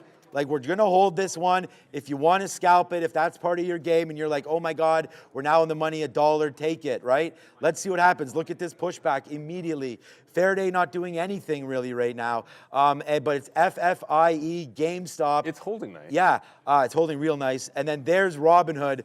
Again, that was a real, for me, a pretty good deal right there on Robinhood coming through here. So we'll have all of them on board. GameStop coming back in. Watch out for a 20 break, and then we gonzo on that one. On that just reminds me of someone put in the chat about I love my friend Gonzo. over there. So Gonzo's one of my favorite characters. So Crown bounces off VWAP, but it's a crazy wick off VWAP, but back above the 46 level, scalping some out into 50, then 51s. I got eyeballs on FFIE, because if FFIE comes down anymore, this is probably going to dump alongside of it. But yesterday we were looking at VWAP retraces when both of these names tanked, so we go back over to that well. And then Reddit, oh, I know what I did. Yeah, Reddit just bounced off 64. I kind of keystroked out of all of it at 64.6. So I'm just going to jump right back on the bid where I got out. We want the long in this. Stair step to the upside. I'm Reddit up 15%. Got to watch out for AMD because NVIDIA just keeps on going lower. Now red and underneath $940 for now. So I want that to show some strength before I get into AMD again. FFIE is still trying to break 3. So as long as it holds VWAP, I'm taking the 3 break. If it fails VWAP, I probably punch out of Crown and I cancel this order. But I feel like this 3 level is going to make that. Like, it's holding up so well, I'd be very surprised if it didn't consolidate break once again. So I'm back into Reddit, but this is, to me, just getting back into the shares that we keystroked out of. The idea was long off 64, but I just re-entered where I got out. Let's go to Adair. Just be aware here on holdings, ON. This went up about 4.5% here. Really strong volume pop that I'm seeing. Not seeing any news on this right now, though I am still looking. But they reported earlier this week, they have a short float of just over 10%. So keep an eye on ON. I'll let you guys know if there's any news on this move. All right, thank you, Adara, for that one on ON.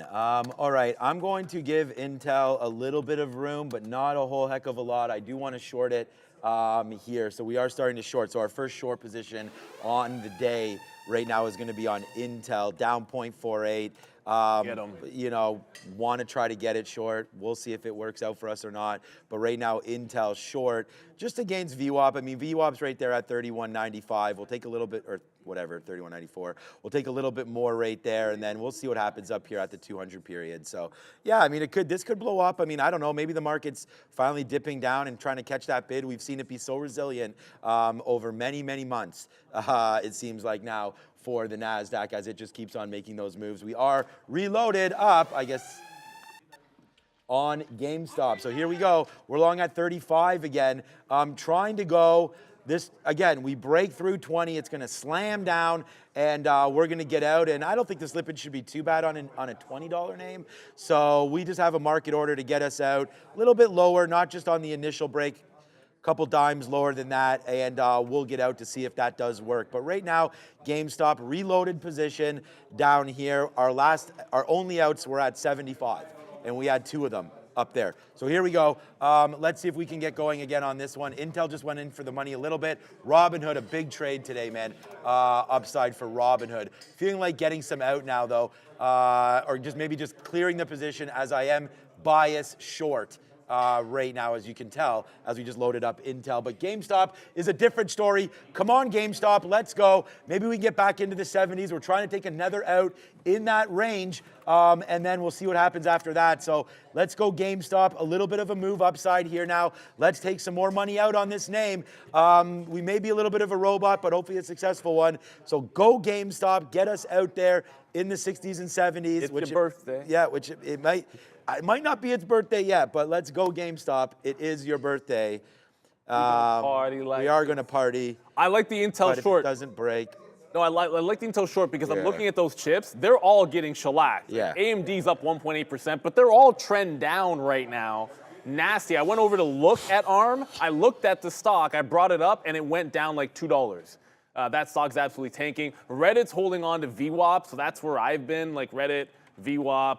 It's gotten to 65. It's gotten to 65 halves. We've been scalping it in here and then trying to hold for a break of the high as that continues to go up, as the market, by the way, is not cooperating at all. So there's your NASDAQ. We're right back in. I guess I drew a line of support here at 18,625 just for myself on that little wick overnight. But yeah, we're right testing that overnight support on the market, which is not bullish if we break it. Checks notes, still true. So Reddit's looking good. CRKN is probably going to give it up at the same time that FFIE does. FFIE is trying to hold on to 260, and this is trying to hold on to VWAP in here. So the only longs we got are in a penny stock and Reddit, which has fantastic news. I do want ARM short, but as I said, I went over to even look at the stock, and yuck. It just tanked one more time. First available pop, I think, for that one. And Coinbase 200 is not in play yet. But remember yesterday, I was like, yeah, 200 break on Coinbase, and then stared at it not breaking. Back in play. Guys, we're 5+% in the money on Robinhood as well from the bottom, so that's a big trade for us. And then, by the way, I mean, we just put on Intel. That's a dime right now. We'll see if it gets more than that. And then, look, I mean, I'm with you. Whoever just said, look, Sean, I'm not sure about that GME trade. Nor am I. I mean, this is part of the game, right? I mean, that's why we trade AMD for $2 winner today. That's why we traded GameStop in and out already. That's why we have Robinhood 75 cents in the money. You put your risk on the line every single day when you step in these doors, right? And so I'm completely fine doing that. This is what we do. So look at this long. We took it, we got out, and then we had pet resting bids there that we made a mistake on, so we were able to get in and out of those. One for a mistake and then one for a little flat there. But here it comes back into the downside. And guess what's happening right now? I mean, Intel is the newest money maker. We just told you about Intel. So there it goes. Nice downside move, man. Today, again, seems to be a pretty good day other than Faraday. We'll have one red mark. Faraday just broke. Yeah, so we'll have one red mark today, Faraday. That's it. So we'll go 1, 2, 3, 4 and 1 with pre-market L on Faraday. But yeah, so far so good here in the open market. And let's just keep doing what we do best, and that is make a little bit of scratch around here. 1920 may be a good out there for Robinhood. I mean, hey, look, we are that moving more than I thought it would already. So we'll see if we get an out there. If it comes back up to the upside, Robinhood, just a small piece left on that one, about 10%. And then Intel will get a little bit more out as well. But really, GameStop, we'll wait to see if we get that 70, Phil. So when Faraday broke 260, I punched out. I said I would do it at VWAP on CRKN because I didn't want Faraday like halting or something, and then I get stuck in this. So we get out just like 60, well, half a cent underneath break even on that trade. If it holds VWAP, I might jump back into this, but they're looking a little bit weak right now. And I say they, I'm talking about Crown and FFIE, though once more, it's wicked $2.60 and come right back. So this is not the first time it did it. At 9:30, it was a much bigger move to the downside we all saw, but it's right back above VWAP. So when that happened, my breakout's still there. I mean, it's still holding technically around VWAP, so that $3 break is very much in play. So if it goes through there, you still. There's GameStop. Reddit is sort of chilling out right now. I got an offer. Go ahead. No, go ahead. I just telling people I got filled on GameStop. Keep going. No, I'm gonna get an offer at the high of the day on Reddit, but it's not going to be like this pre-market nonsense high. It's gonna be up here at 65 and a half, because it feels like it's getting a little bit heavy on the top on this name. But looking for the next play to hopefully be this FFIE break. Let's go. Happening now, numbers. Oh. Yeah, we did just get this CB leading index month over month coming in here, negative 0.6, so lower than the previous and consensus of negative 0.3 here. Market not reacting too much to this, still kind of on that curl. SPY near flat, NASDAQ slightly lower today. We do have a lot of Fed speak to keep an eye on here heading into the rest of the week as well. We're going to be getting Fed's Waller and Kashkari at 10:15. Kashkari, definitely one to note. He has moved the market, especially recently, given that he's a little bit more cautious and hawkish. We'll also have Fed's Daily coming in here at 12:15, so keep an eye on the Fed speak. We'll also, other stocks to keep an eye on here. We have Boeing on watch, not doing too much right now, but they're having their annual shareholders meeting at 11 a.m. Eastern time in 1 hour. We'll be voting on Dave Calhoun's CEO's retention of his board status. We also have Take-Two here, initially trading to the downside because they did limit or they have a decrease in bookings, but they did beat both sales and EPS estimates. So nice look here for TTWO. All right, thank you, Adair. We'll come back to a little bit of one of these because we're spinning it again. What's up? Where's my apes at right now? We put down on the sticky note $20, and we're brave enough to take it twice. So let's see what happens now. Back up to the upside. P&L number 1 today is AMD. P&L number 2 will be GameStop. Well, maybe Robinhood. Robinhood right now. GameStop temporary as the P&L keeps changing. So we'll wait to see what happens here with GameStop. Back up to 21. There's our fill at 70. Like we said again, we'll see if we can get that. Robinhood is falling back in a little bit here. I'm still just going to hold it. It's not a huge piece. Let's see if we get back up to 9. That was a mistake not getting out on that shelf break. So we sort of got a little greedy on that one. We should have done that. We did get some out there on Intel. But as you could see, we're only out at 70% or 30% of this one. As you can see, the market took that number well. Nice little move back up to the upside. Crypto still 66,000. And yeah, we're pretty good, man. We're pretty happy with everything so far. It's been a pretty good day, needless to say. Let's just wait to see what happens now with GameStop, as that's the only real position that's kind of holding in the balance right now, and that's going to be GameStop. Yeah, so like that number maybe, just maybe, helped AMD make a bottom. We'll see. It bounced twice off 165. I kind of wanted to wait for the number before just sitting on the bid, so it bounced 65, and then after the number, got the long here 18s, going to try to do some scalping off of that level. Coinbase, I just realized I don't have my order for the Coinbase break of 200, so I'm going to get that locked and loaded. I want to be short on Coinbase through the $200 level. So I'm going to get a stop order for a breakdown on that stock. Hasn't happened just yet. FFIE, I'll let you guys know if it makes that run to $3. At this point, it's almost a nothing burger for FFIE. I thought there'd be a little bit more juice to that one and more exciting. Tesla is now starting to make a run to the upside. Don't want to sleep on Tesla. Remember 176? It was 175.80 or so was yesterday's high. Let's look to see that get taken today. I'm probably going to short it first before any kind of a breakout. So Reddit going, AMD going, and ARM, is it going to give me an opportunity to short? You just said the market's coming back up. I look over at ARM. It's not even. It's not? This stock doesn't bounce. I think it did this the other day too. Like it's just not bouncing anywhere. Like I'm thinking VWAP retracement on it, but you can't do a VWAP retracement if it never gets within $1 of VWAP. Like that's ridiculous. So what I'm noticing right now is, like I just said, okay, what short do I like? Because I didn't just noticing this now, I didn't write down any shorts on here today. Normally I try to get an idea to look over in case the market does a move like this. But at the same time, the short that we currently have is currently a problem. But by problem, I mean 10 cents, but we have more shares. Okay, well, now it's going to break, so now I got to get ready. Okay, yeah. So our break is up there at 32.10. So let's just, where's my price? So we have some shares here. It's not a great position. Obviously, we've talked about where Intel looks like it's trying to go right now, and it's trying to go upside. It did break through there. So this looks like, although good call, you're long AMD. So yeah, so it seems like we're starting to get a little bit of a bounce back here in some of these chip names. I mean, I didn't think Intel would do this kind of a move. So AMD just reversed again. Just reversed. Okay, well, we have a problem here. So Intel, I think it was Obi the last time. Maybe that was on the show, and we were like digging into Intel, and then it didn't work out for us. But right now, it looks like it wants to go higher. Remember, they had some good news there with, it wasn't Alabama, but it was one of those states the other day, and then they had something. No, sorry, it wasn't a state. Private equity or something, right? Came in on. They got some extra funding, but they got the last of the money from the CHIPS Act has come to them. It's only going to go to the smaller names now, right? Because all of that's been doled out. I still don't like this. This is insane. Like ARM can't. I'm going to try shorting ARM off of 112. Because like, how can anything be this relatively weak when the market's bouncing and the chips are bouncing? Like AMD's at back underneath 166, but at 65.7, 65.8.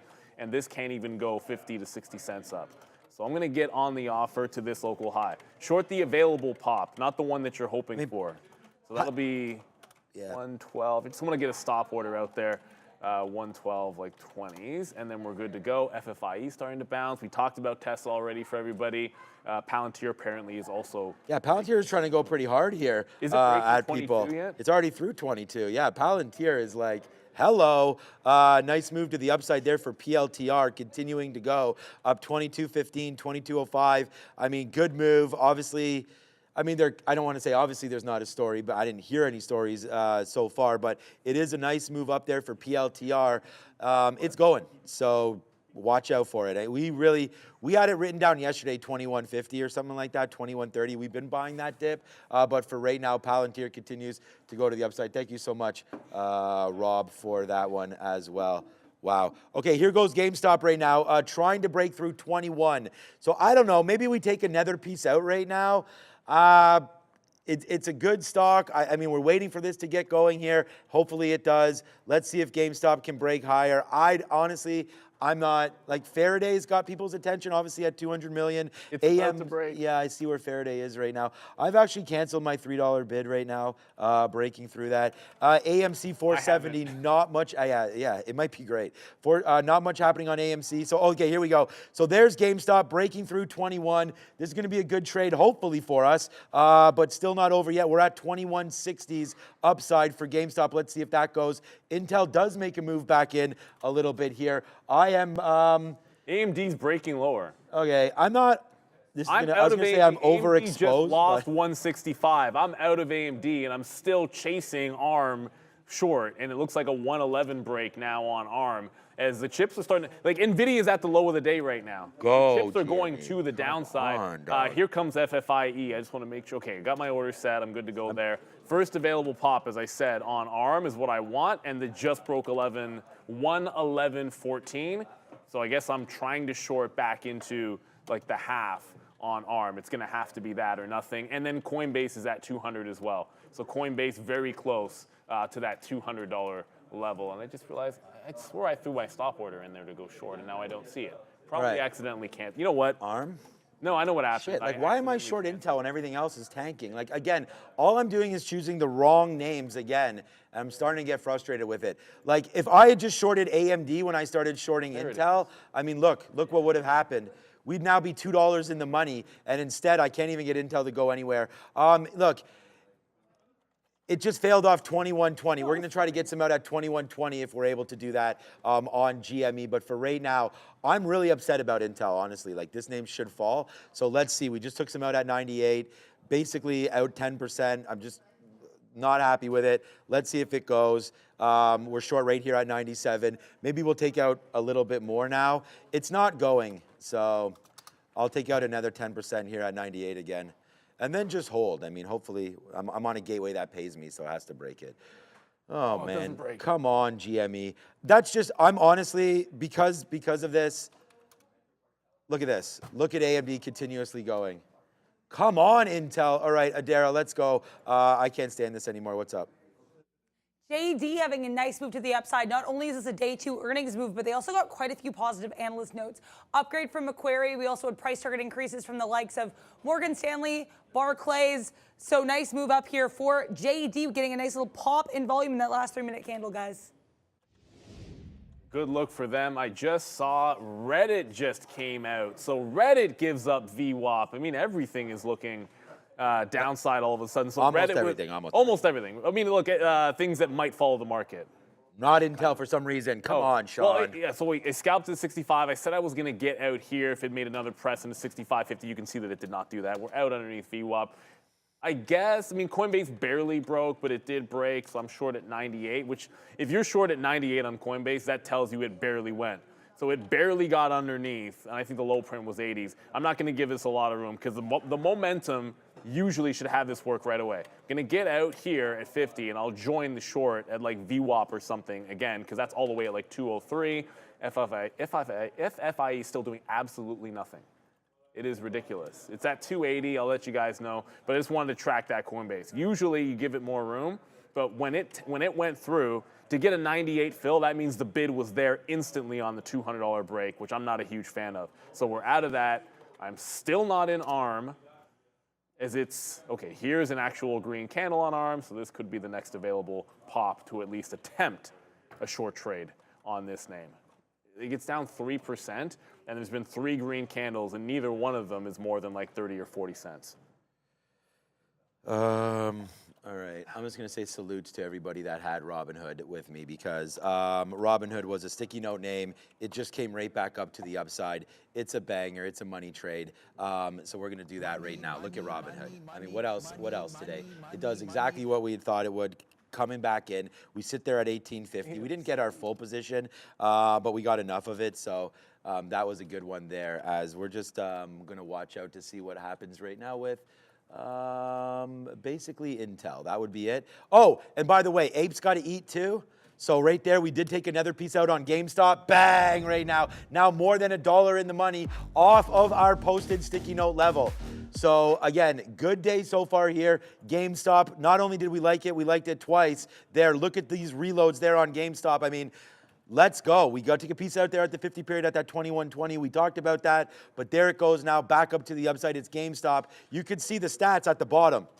Well, Neil's flat. Look at me. Long right now, GME, short Intel. So right now, we'll go banger on AMD today. Huge trade. This is P&L number 1, despite what it looks like, because these fills were just accidents, and we got out of them immediately. So that's P&L number 1. P&L 2 here, GameStop, as it keeps going. Don't want to keep saying that because it may not be. Robinhood, still now higher than GameStop because we're out of it and realized on Robinhood right there today. The number 1 P&L to the downside on the show. I can't have the top 3 or 4 without having the worst one, right? There's FFIE, the most lost money today, FFIE, and then Intel as well, just hanging out right now, trying to get lower. I honestly, oh my, what did we just wick down to that? Because I should have put a bid there. All right, let's put a bid at 94 if that just happened. I don't know. I'm at 93. Like as if, so let's change that to 94 right now and just hope that we start to get going on this. Like look at that move all the way back up. It's really too bad because like Neil mentioned there with ARM and all that kind of stuff, it would have been nice to have the other ones and not Intel. I'm not even sure why we indicated Intel, but yeah, with AMD finally coming back Probably up. Probably at 31. Reddit's, yeah, it was hitting the, I mean, I do know why I'm in it. It came, I mean, it was breaking VWAP, which got me interested in the first place. And then it just ripped to the 200. I thought it would fade, but. Alibaba is doing it again. Oh, yeah. So, like, I love some Alibaba. I added over 80 because I wanted it to close above the 200 on the daily, but that's not a day trade. Now you're breaking out the high at 88 in earnest. The dip buy obviously doesn't come in today. I liked 86.5. It went to 87, so I guess you could add like 87s. Now the breakout looks like it's, all right, now if we're in breakout mode, I zoomed out too far. Like 88.30, 88.40 was the high at the open. So if we're looking breakout and not dip into VWAP, a pullback into 88.50 to join is going to have to be the jam on this one. AMC's moving as well. I see a lot of people talking about it, but Alibaba just broke the top, and I want to play the first available dip. I'm going to assume that ARM's not moving, otherwise I would have gotten the short at some point. Like, how can that stock still be going down? I will be. Sean should have played his sticky note AMD trade. What was my sticky note AMD trade, anyways? 164 long. Did we get down there?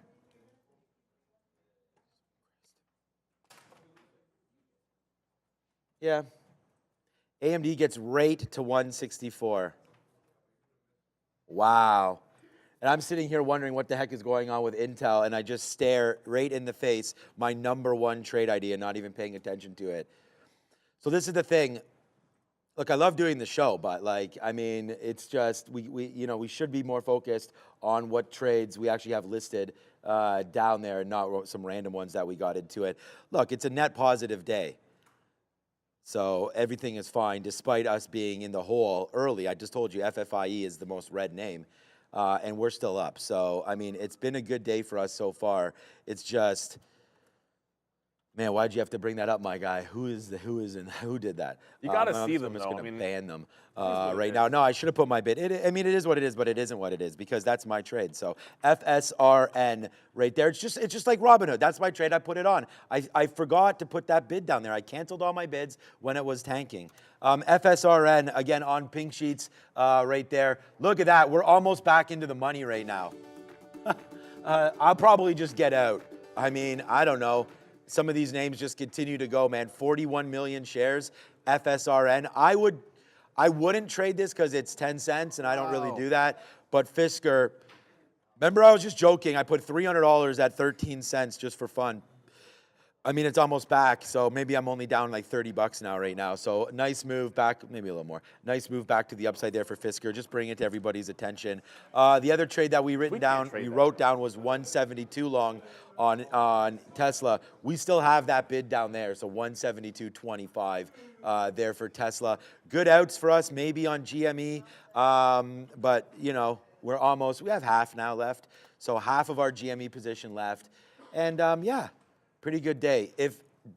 I think today if Scheffler, I mean, he can never become the GOAT because Tiger's there. I wouldn't say no chance. But for right now, I think no chance. Yeah, well, some people don't even think Tiger's the GOAT. So right now, but if he could somehow even win the PGA or maybe even shoot below par today, then I think that man instantly rifles up there. Dude, you get arrested and win. That's the best story in golf in a quarter of a century. That's insane. I mean, it's just I know. That's like people still talk about Michael Jordan getting a cold and dropping 50 points. Yeah. You go to jail and win a golf tournament. Especially when it's like such a mental game, jail. The amount of golf. The amount of credit that dude's gonna get. You know, I don't usually watch golf until Sunday, but I'll probably check in to see how he's doing. Yeah, Even I'm gonna care about it all of a sudden. Yeah. If VWAP starts holding again on Reddit, I'm gonna get back into this one. But I gotta show you what just happened on Alibaba. Alibaba. So remember we were trying to buy the dip on Alibaba? Let's go, Baba. Baby. Alibaba is absolutely flying right now. Like, good luck. And the V-shaped recovery is gigantic. It's not alone. Pinduoduo is also making a power move. Like I said, I want to get back into the Reddit if it holds VWAP, but that was a big wick down and a lot of sell action on this name. I'd like to see it reestablished because we still have a relatively weak market to work with here. The chips are still looking weak. ARM is not on MA, although apparently is on in the Madrid market as well. So there's that little lonely push on ARM that barely got anywhere. Again, it just does not want to go up. So it's going to wet the beak. We'll just wet the beak here in and around the 111. And give it into, that's why. You don't have locates on ARM. So 111.50 will get it out. Still nothing on FFIE. At this point, I don't want to stick a fork in it, but it might just even be a better scalp trade off the 260 level instead of the 3 break, which I'm still planning on taking. It could happen at 1 o'clock and I'd still take it. But I got to get those locates on ARM. All right. Yeah, finally.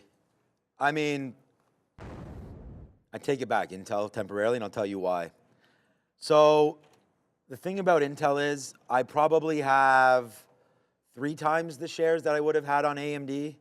So as long as Intel cooperates, I can be sane of mind.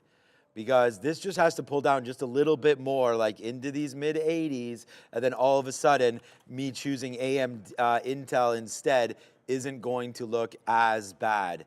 So it's still going to look bad, but we do have more shares on this. If this can finally drop, then we'll be a little happier, but we are out of 20% of this move, as we are out of 10% there. We got out of another 10% here. And like I said, this is a held position. Leave it at that. So we have some shares on for Intel. Getting out of Robinhood. It's always easy to get out of winners because they're in the money. There goes Robinhood. All I can tell you guys is it's on the sticky note. On the sticky note today, we only have basically 4 ideas. AMD long 164, which apparently went $2 in the money. AMD's already my #1 stock today from the early long anyways. Tesla long bid at 172. That went to 172.50 or a break of 176. Neither of that happened. FFIE is on here. Bit disappointing, my #1 losing stock of the day, the only stock we have on the L side. And then we have Robinhood long. So far so good here today. It's been a great one. I'm just pending Intel, which is going right back upside now. So yeah, this name's getting me a little upset. Let's go find another one. We'll look at Tesla. We'll look at Uber when we get back from, Tesla's ripping off that 172. Let's go back over to Adara. Nice bounce here for IWM, kind of trading within a range so far this morning. Slightly positive on the day is the Russell 2000. Some individual small caps to look at. A lot of these are going to be penny stocks. We have Semtrex, CETX. This one up about 20%. Nice volume pops, about 12% short float. It is worth noting they had earnings a couple days ago. This is from Tuesday after market close. But we did also, some attention on that. No new catalyst other than this move up here in decent short float. We also have AKAN, really strong look. This is a Kanda. This is a European marijuana name, trading higher off of the overall strength in wheat stocks on that rescheduling news. And last but not least, we have IPW, iPower, much like what we saw with CETX. This one is an earnings name from Tuesday.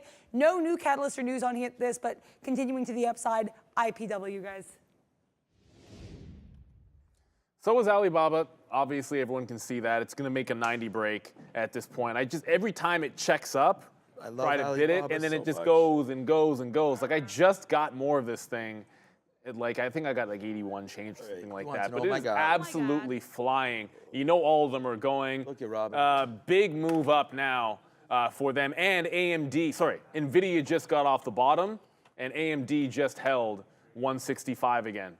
So now starting to get off the schneid. My last trade was off the 65 level, comes back in. We're on the bid of Reddit as well, but now we're going to get back in to AMD. I wanted to see it reestablish some strength. If FFIE takes out 250, I'm kind of expecting it could halt down. It's been struggling. I would participate in the halt, but it needs to actually do one. It didn't halt when we expected to the downside the first time. But if it were to break down and go into a halt, you might see me pop on the offer and get a fill on FFIE. And that would be if 250 breaks. So it did not halt last time, even though I think it went far enough to. Yo, what's up, Shakib? What's up to my guy there? I'm never going to forget this guy. Where's my Hydration Nation? It's on here somewhere. There it is. Shout out to you, Shakib there. Look, man, me and you have been believers of Baba for a very, very long time, man. I mean, I've been buying this name through COVID, through everything, all throughout. So, our latest couple buys down here in the 70s, I only can speak for myself, of course, as Neil's talked about his positions. I'm long down here and debating right now. Like, this has been a nice move. I've been talking about everybody. If you want to talk about, like, stocks and, positions that I'm putting on or positions that I think, are something, join me every single day on the Market Recap Show. Where we go over longer term positions, things like that, breakouts, fake outs, and just generally have a fantastic time there. It's Adara and I rocking that every day, and we want to thank everybody for their continued support on that show. As well, I can definitely see it when we do the chat. So, all right, 90. There it is. One more time. Why not one more time, Ramin? I mean, okay, thank you, Ramin.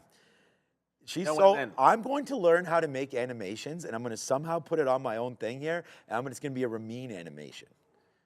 I'm going to just figure that out. That's very doable. Yeah. You know what? Len could probably. Yeah. Oh, it's no problem. I just think we should do that. All right, so right now, Alibaba, just congratulations to everybody. I was just going to pick up my phone and look into the account just to see what's going on. I would not be surprised if I decide to get something out here just because of the move we've had. We're long at 71, so we're now in the money about 20% just in a couple weeks. So there it is. Yeah, we love those animators. That is me and Adara there at the end of the day. But there it is, $96 coming through for Alibaba would be a great out. So yeah, we'll probably take a piece there. I'll let everybody know what my decision or what I've done after that. A name that I wanted to take a look at was probably Deere. They had a move down yesterday, a name that I've been interested in for a minute. So this could be another one that we take. Snowflake had a buy today. They bought somebody. Wow, okay. Snowflake. It was a private AI company, yeah. Yeah, okay, good. So Snowflake I thought would be down even more than this today. We're long this name in the 153 area. This is the most recent name that we bought though, was Snowflake. So we really like this name, and again, not attached to the hip, but them and Palantir, both big data companies. So we'll wait to see what happens with both of those. So my bet for right now on some of these lower market cap names would be Snowflake and Palantir, and not Intel, because Intel is going to the upside right now. We're going to take one more fill here. That doesn't hit the like and subscribe button. I'm going to assume that was probably hit by accident. That was definitely. So we'll just wait to see what happens here on Intel to the upside there. And if it breaks 32.10, then we are out of Intel. Darn you, Intel. That's too bad that didn't go down. So. Yeah, you're starting to get a bounce in the NASDAQ. I'll get to that in a quick second, but we waited for 165 to reestablish on AMD, kind of just be patient. It broke, their last long stopped out underneath 165 and then made the higher low, so we got the break off this. It wasn't quite 50s, but it just went to 166. VWAP's another 50 cents higher, so the buck will be at VWAP, and then we'll see where this bad boy can continue to go. Tesla's still absolutely ripping as well. Really? Yeah. Oh, still, 170. Well, okay, like ripping. I'd say it's ripping. Yeah, I'd say so too. Yeah, it's right off ripping. 172. Geez. So like, it could be taking out this 176. Well, then there's I don't want to say a huge gap, but it's like a $2 or $3 gap to the next resistance level for Tesla. Where is Reddit? Because that was the other thing we were trying to pick up back into VWAP. It's a little different from AMD.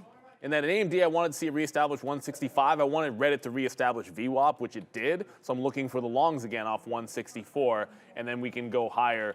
Baba taking a breather, if you want to, I guess that's what qualifies as a breather for Alibaba. This could be one of those days where if it continues going higher, you don't actually get VWAP at any point. So I think it's a bit of a pipe dream to expect or hope for a VWAP retracement. Maybe the 89, which is halfway, could be a place to join the dip buy on Alibaba. Because I don't think, if you wait all the way for VWAP, it gets down $2, you might not even want it at that point. You know, it's 10:30, got to make sure we get something decent on this name. Maybe even a quick 90 break for a scalp because the momentum's so good, just to get a piece of the pie on that bad boy. So we just got AMD, gonna have to be patient with Reddit. And again, being patient on AMD has worked out here today. And FFIE still nothing doing on that particular name. We're just gonna have to sit that one out. Like if it doesn't want to go, it's done 250 million shares. So it's not like it's trading, but like this is not what I expected out of it. Holding 260 means I'm still taking a 3 break. I'm not canceling that until it breaks 250.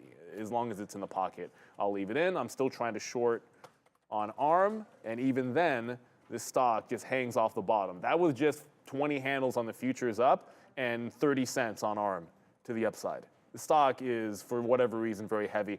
I don't wonder if SoftBank is unloading some the last couple of days, because every single up move in the chips, this seems to have a seller on all of them. Yeah, we should just fade that name. let's wait till ARM gets back because, yeah, I definitely like that idea. In what was, and again, I'll just talk about this idea because it's going to come out in a minute. So Intel, again, was weaker. Like when it was down here, it was weaker than the market. So I played Intel against a red market, hopefully getting weaker. It did the opposite. It got a heck of a lot stronger. So again, nice move. That's all I can say to anybody that's been going long on Intel. I read it the wrong way and have been going short. And we're only short right now at 32 flat. It's actually 32 half, a little bit higher than that. So we will take a dime, 11 cents worth of a hit, but on a pretty full position. So it's going to suck. We will go red on the name despite taking some outs already. Like it's just, it can't go all the way to the top without giving some relief. So I can't, if that happens, we'll go red on the name, but that is completely fine. When I was, that's not really, but when I was reviewing my trading before, I forgot to even talk about GameStop. So we've done really well on AMD, but GameStop, we're still trying to wait for a much bigger move. That may not be happening. We got right into 2150, 2160 there. If I was a GameStop shareholder, despite like with that news, which I'm not, other than right now, you know, to be only down 25%, that's pretty good considering like if we would have told you that there was going to be an offering and they were going to drop a worse than expected earnings guide, that's not something that I would have thought would have held up, and it actually has held up pretty good today. So I'm going to wait on it. I don't have any more offers for this. Our number, I guess I can cancel my Tesla bid at 172. The next trade that's on the sticky note action, look at Robinhood right now, guys, is $1.20 from our in. So that's the sad thing about that one. We made money on it, but looking back at where we are now, definitely not enough money, needless to say there on Robinhood. As there goes Intel. So Intel, we have to slap a fail on that one because it just did take 10. I am not going to get back in. Like even if this name somehow collapses now, I'm going to give it up, go red there on Intel, and it just broke 32.10. So we'll have to look to short something else.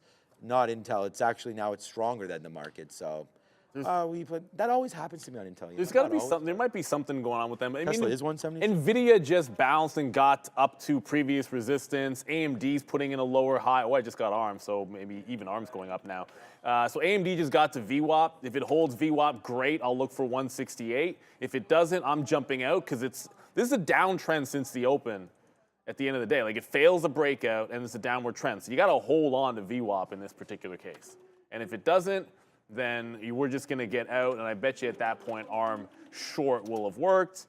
But first available pop. I said I was going to wait for this level, the 112. So we're finally into it on ARM. So we just took Tesla. Forever. Did it go long? Tesla, yeah, we're not going to crypto yet. Right now, Tesla, we have that long. This was a sticky note trade for us. Taking the long through 176.30s, 176.25. So let's go upside now on Tesla. Tesla very, very soon going to be PL1. Let's go Tesla. Starting to move. This is finally it. We finally have a sticky note position that we put on. Hallelujah. Well, we had them all day, but this one finally starting to work upside right now. There goes Tesla. Let's go. Get us that 80s. Good trade there. 65 cents in the money. It shows right here. Tesla 176.25 break. So that's exactly what we took. Oh man, I need a drink already and it's only 10:30. Let's go over to the desk and find out what's up with Adara. I'll just start with Tesla here. I'm not really seeing anything right now, though I have seen on Twitter over the last hour or so lots of circulation of comments from Tesla chair Robin Denholm about their upcoming shareholder vote. Nothing new though to explain that spark. So we're gonna have to, I'll wait and see if there's anything else on that. In terms of things to talk about in the world of crypto, we did have that double upgrade from Robinhood from underperform to buy, price target of $14 to $24. And that's going to be coming from BofA Securities. They also upgraded Coinbase, saying that specifically with Robinhood, there's that influx in retail trading, pretty good earnings as well. So BofA Securities liking what Robinhood has to offer. In terms of Bitcoin itself, I have the weekly chart up here because I actually wanted to point out this bounce that we've had on the weekly from that top that we started forming in early 2021. So trying to pop up that area, that kind of coming into an area of resistance though as well on the weekly chart here around that 66. So we're gonna have to see if we can decisively break above that level on a weekly basis. Definitely though, reversing some of the losses we had in the last couple weeks on the weekly chart. So not a bad look for BTC, and not a bad look for most of these crypto-related names today. Ethereum nicely above that 3,000 level, up about 4%. Solana up 4%. We've got Ripple up 1.5%, and Cardano up 6%, guys. All right, we're in the dollar club right there. There goes Tesla right now off the sticky note as it was written. We have an offer there for a dollar win if we can get it. We're right there at 177.30 right now to grab that dollar on Tesla in 2 minutes. So there it is. That's it. I appreciate you, Rivian Millionaire. He goes that I was made for this. I mean, yeah, that's what I think. So that's why we're here every single day coming back to you. I don't know if I'm made for trading or just made for doing what I'm doing with you guys every single day. But there it is right there. Good trade there for Tesla. Again, right here written down, 172 long. That didn't come in, but the 176.25 does. Have confidence in your trades. Too bad we had too much confidence in Intel. What's up, A? So we have that story on Tesla. This was actually initially reported earlier today. This is on the watch list this morning, but basically it's circulating right now. Reuters reporting that Tesla wants to open a China data center to build AI-powered self-driving technology. So circulating right now, this Reuters report bringing Tesla to the upside, guys. Yeah, so that was the morning wrote down report. news on China. But that's the key. Like, you got to stick to. The key is just You got to stick to like the plan of actions. That's what I love to see, right? exactly. Because 176. Like, think about that. A breakout trade, a lot of times a strong stock breakout trade can happen 9:30, 10 o'clock. But then if it happens at 10:30, sometimes you might forget about it because you're like, oh, it hasn't happened. You're not looking at it, but you got to always go back to that well. So good look on Tesla. I did say I'd get out of AMD. Like, AMD was the one I liked for strength today. So obviously we had to be patient. I said I'd get out if it failed anywhere at a VWAP. It did pull back under VWAP, so I'll just take the buck on it and then we'll move on to the next. If it holds VWAP, we'll look for a re-entry on this trade. I like VWAP. I also like the 165, but I want to see it holding that bid. I did get into ARM. That was the new short position off the 112. At the moment, everything started breaking out, which was AMC broke VWAP, NVDA broke resistance, the NASDAQ started punching through as well and went back green. I took some out of ARM because I'm like, this is so far away from here. At some point, it's going to follow the market. And if it does, I want to jump into something else. So just going to be patient with ARM. It's still relatively weak. And if the market starts to roll over, I can jump back into the short on ARM. Do not want to get caught fighting this name. And as I said, right when we got into the short, NVIDIA started doing this. I'm like, yeah, these start to get going. The one short I do like all morning has been the relative weakness of ARM. I don't know why it's so bad, but it certainly is. And here comes the Alibaba off of 90. It just wicked the 90 level, so forget about 89 pullback. Oh my. Now it's in here, like 89.75. Maybe even just. What? Yeah, I know. No, not that. Tesla's 178. We're in the money now, $2 on Tesla. So Travolta's like, what is even going on around here right now? Let's take a piece out. Again, what's up, Jag? Everybody behind me, man. This is Sticky Note Nation today. We have AMD 164. Thanks for pointing that one out, whoever that was. Look where AMD is right now, off of the bottom of 164. Nice move to the upside. I'm debating shorting Amazon. Oh, yeah, and guess what? Me and you, GameStop. It's me and you again. You know, we've been dating each other for a minute here, and it seems like so far it's been sort of a mutual beneficial relationship. So let's keep going. And you know what, Intel? Double up to you, because that's right back down to 32 bucks. So that stops us out. But that is honestly, every day I have a tick like this. Look, every day I have something like this. But we're still green today, and we're spending that money again. So, you know, you got to be in what you're in. You got to believe what you're in. And today, it's been a little bit of a tough day for sure looking around, but so far it's a green day and it's been pretty good. So let's wait to see what happens with GameStop. It looks like it could possibly break. Intel is a funny guy, but we'll wait to see what happens here with GameStop. Looking to get higher. We just bought 35s again. I'm going to do the same thing. If we can get something out there at 75, let's just spin it right now. My daughter needs something new for hockey probably, so I need to get a little bit more money there. And by the way, we talk about why you guys say made for this, made for that. The only thing that what I'm most proud of is being made to be part of the family that I am part of, because like to be able to do this tonight, and then tonight we're also, this was me this morning, by the way. Before coming into work, you know, other people looking at charts, this is what I'm looking at. You know, this is what we're doing, because I come here all day. There she is right there, skating around. This is like a very individual kind of thing that it's more like a, I don't know what they call it. That's not her team. That's just like extra workouts, but we'll take it there tonight. You see what we got on. We're representing TTVL everywhere we go, and this is what I'm all about. So apparently I'm also about this as well. Tonight's market recap show, where there is no rest for the wicked, we will be talking about everything tonight once again. Me and Adara, the funnest show on, there it is. What's up, Adara? Yeah, there she goes. All right, she's excited. The funnest show on Trader TV Live is our market recap show, and tonight, more fun, because we are going to be having Q&A with Adara and myself. Those have been really huge successes, so stay tuned for that. We'll find out everything. We found out last week what her favorite drink was, and today we've got some more spice ready to go, and you guys can join me live tonight for that. And then we've got PWHL Game 5, which is the final game. If they can win that, they go on to the finals. So yes, they can. We're pretty jacked up there for that. And then we've got tryouts tomorrow for Rep Baseball, which should be really exciting. And then my son has like a communion to go to, which should be fun tomorrow. Nice. So he's excited for that.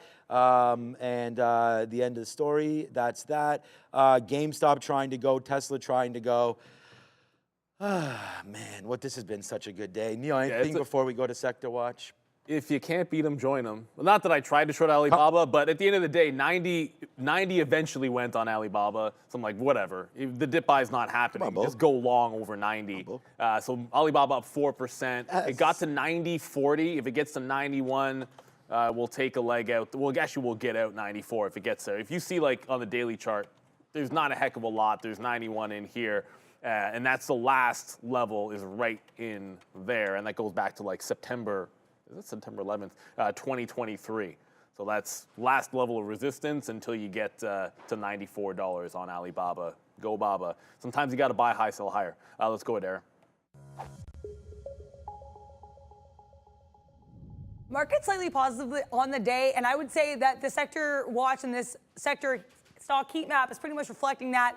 A little bit of a mix to weakness here in health technologies, some red names. Consumer services, some red names here as well. Commercial services, more or less flat. Health services, communications, industrial services, and consumer non-durables, notably a little bit flatter here. Some strength in retail trade. Walmart strong after day 2 of earnings. Also, though, keep an eye on Lowe's reporting next week. A couple other retail names as well. So that sector is absolutely going to be on watch heading into the next couple weeks. Finance pretty strong here. BRKB, JPM, Amex and Chubb, all very much to the upside here. We also have a lot of strength here in these technology names. Technology services, notably pretty green here, with the exception of Accenture. Now, so they're going to be trying to acquire OpenStream. So this acquisition news sitting Accenture to the downside. Also some semiconductor strength here at the bottom in electronic technology, with the exception of NVDA. But AMD leading this group to the upside on their Microsoft news, guys. Yeah, percentage-wise, for sure, AMD leading to the upside, but it hasn't been like trend-wise as strong as just yet. So FFIE is going to come back to this $3 level. Looks like it has a decent shot at breaking it. Baba gets back through 90. I'm going to cover and look for a dip into 89 and a $0.50. ARM is starting to press back up. We did scalp some out there for about 30 pennies, risking 25. But if the market rolls over from here, I do want to jump back into that one and short it again. I'll have a look at SMCI in a second. But as long as, when FFIE gets like this close to 3, that's what's going to be on the radar, this $3 break off the top. I think it's got a chance to do it. It's been hanging out, so whatever. The second I look at it, it pulls back. Oh, well. We'll have to wait again for FFIE. That's the thing about a breakout trade. You don't have to take it if it doesn't go. Yeah.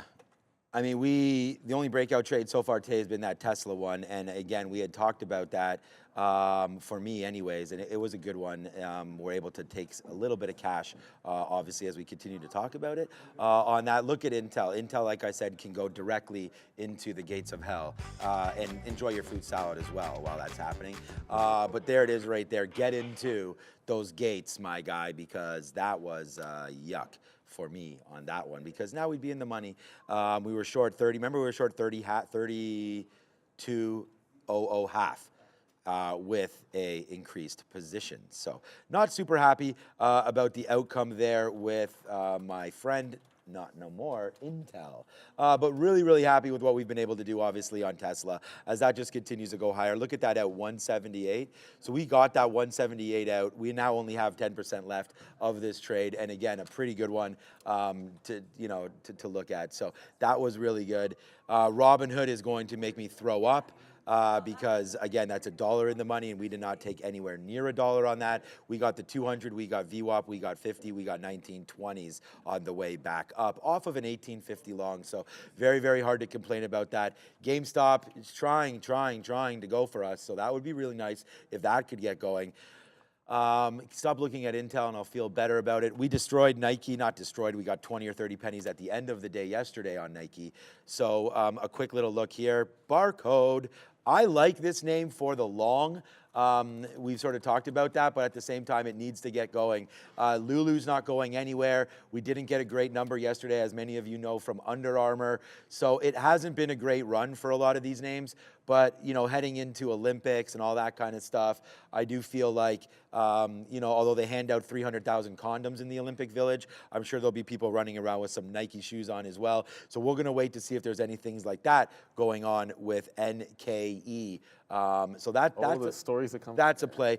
Yeah, the beds are cardboard beds this year at the Olympics. So congratulations to anybody that worked their whole life to go to the Olympics and now will be able to sleep on cardboard beds. So that is absolutely a great opportunity for anybody that when my daughter gets there, if there's cardboard beds, I'm going to be sending her a blow-up mattress. I will tell you this much from the couple of friends I've had that have been, they don't even think about it. They just don't care. They're so laser focused on that experience. But you aren't like that whole thing about the Olympic Village. Everything you hear, oh my goodness, the stories that come out of that. It's absolutely insane when a person gets done their event.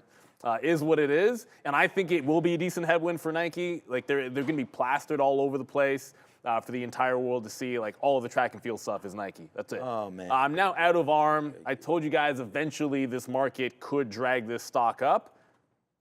But it's got this little triple bottom from 2 days ago, right around VWAP. So if it breaks VWAP and fails VWAP, I still think this is the chip name to go short.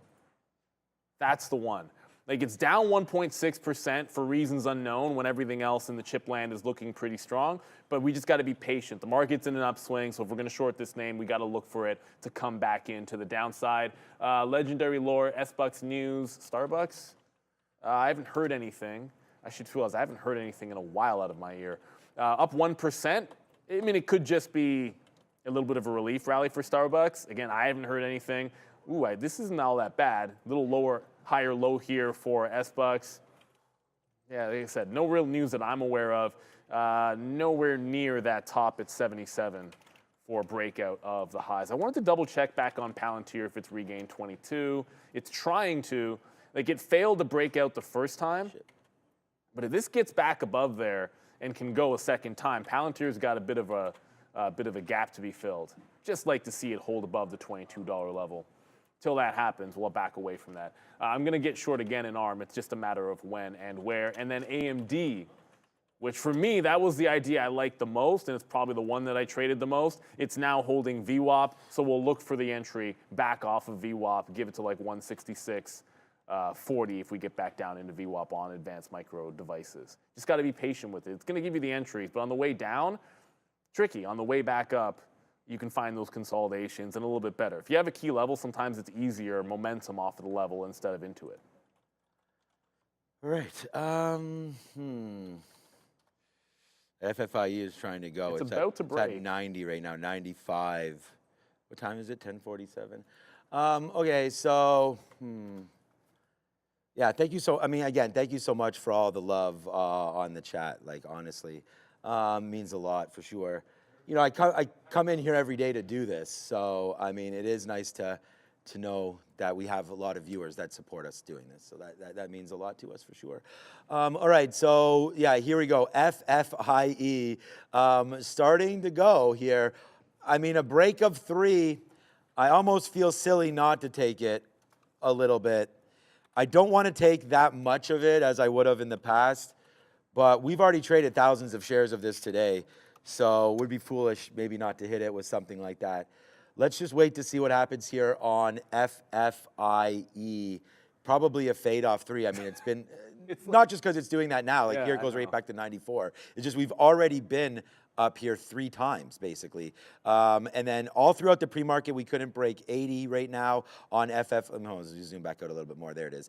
We couldn't, here it goes. So we may break. But anyways, the story is that we couldn't break 80 until eventually we did, and it was pretty sloppy. Not much happened. Then we get that early halt up at 95. There it is. Nope. Nope. There it is. Look at that fake. What the right heck was there. that? I got Fake. 97s long. That's what I'm saying. It tried to break and didn't. So right there, nice move on FFIE. Thank so goodness I got out of that. right there, yeah, absolutely 97 crushed, long. right? Where did you get out at least? No, I got 93 out. 97 in, 93 out. No, so look.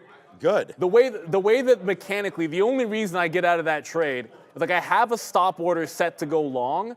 I already have my punch out locked and loaded to go. The second I even see a position, all I do is fire the order to cover myself. So that was like a fail break. If it comes again, I think the second time through will probably be a little bit better. It just bounced off VWAP as well there on FFIE.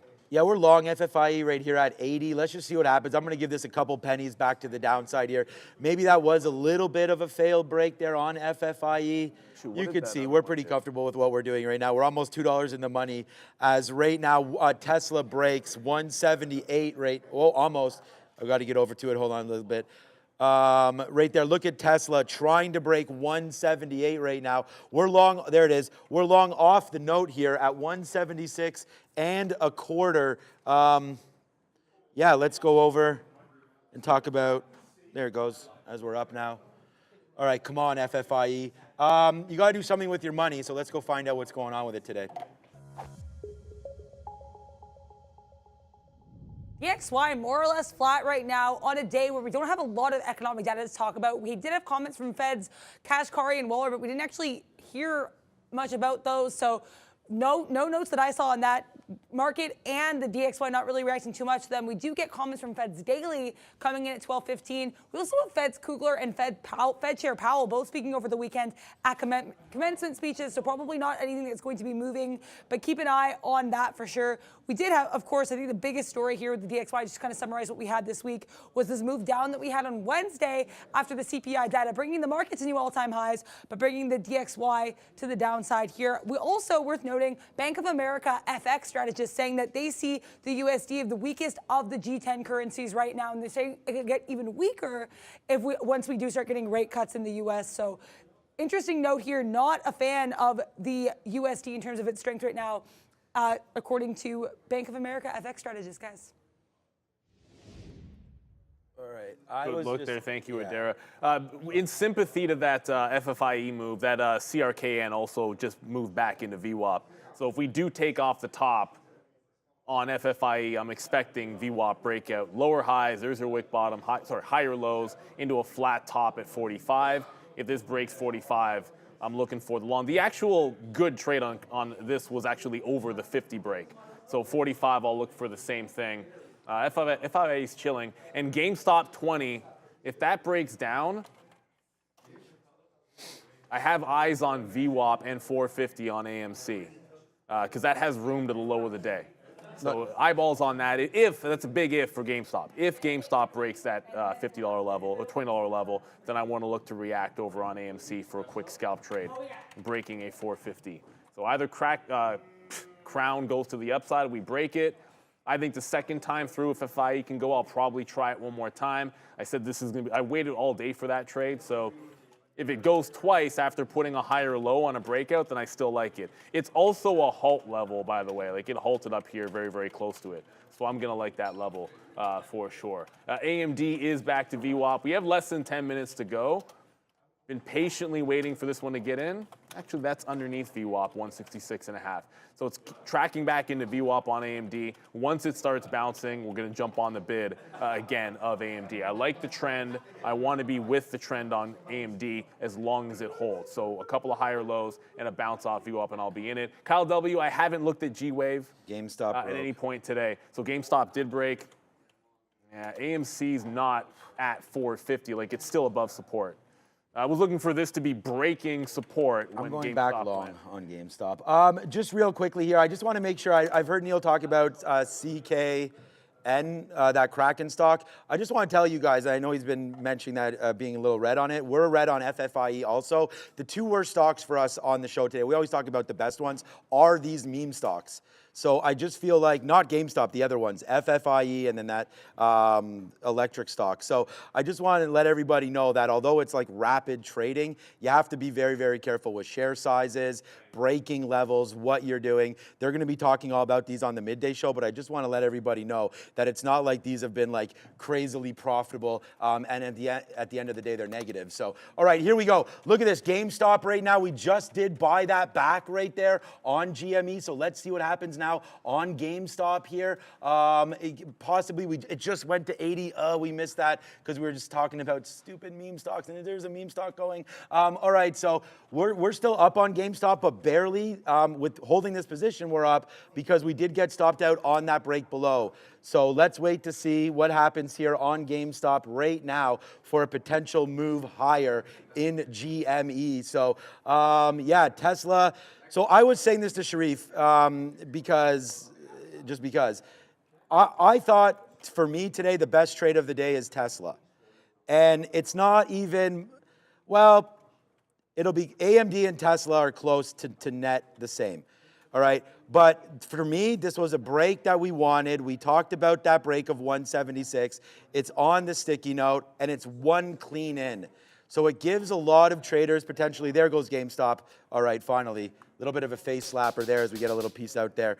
Gives us an opportunity on GameStop, on Tesla, just to either just play the momentum to the upside, break that level again. So that's always something to look for there in Tesla. Again, up to 178, got a little exhausted. We do only have that 10% left, but look at FFIE. Oh, it was just up there at 88. So we just took a piece out up there and I was like, oh man, maybe now it goes. So I'm waiting at 86 now, 93 and 91 for Faraday futures.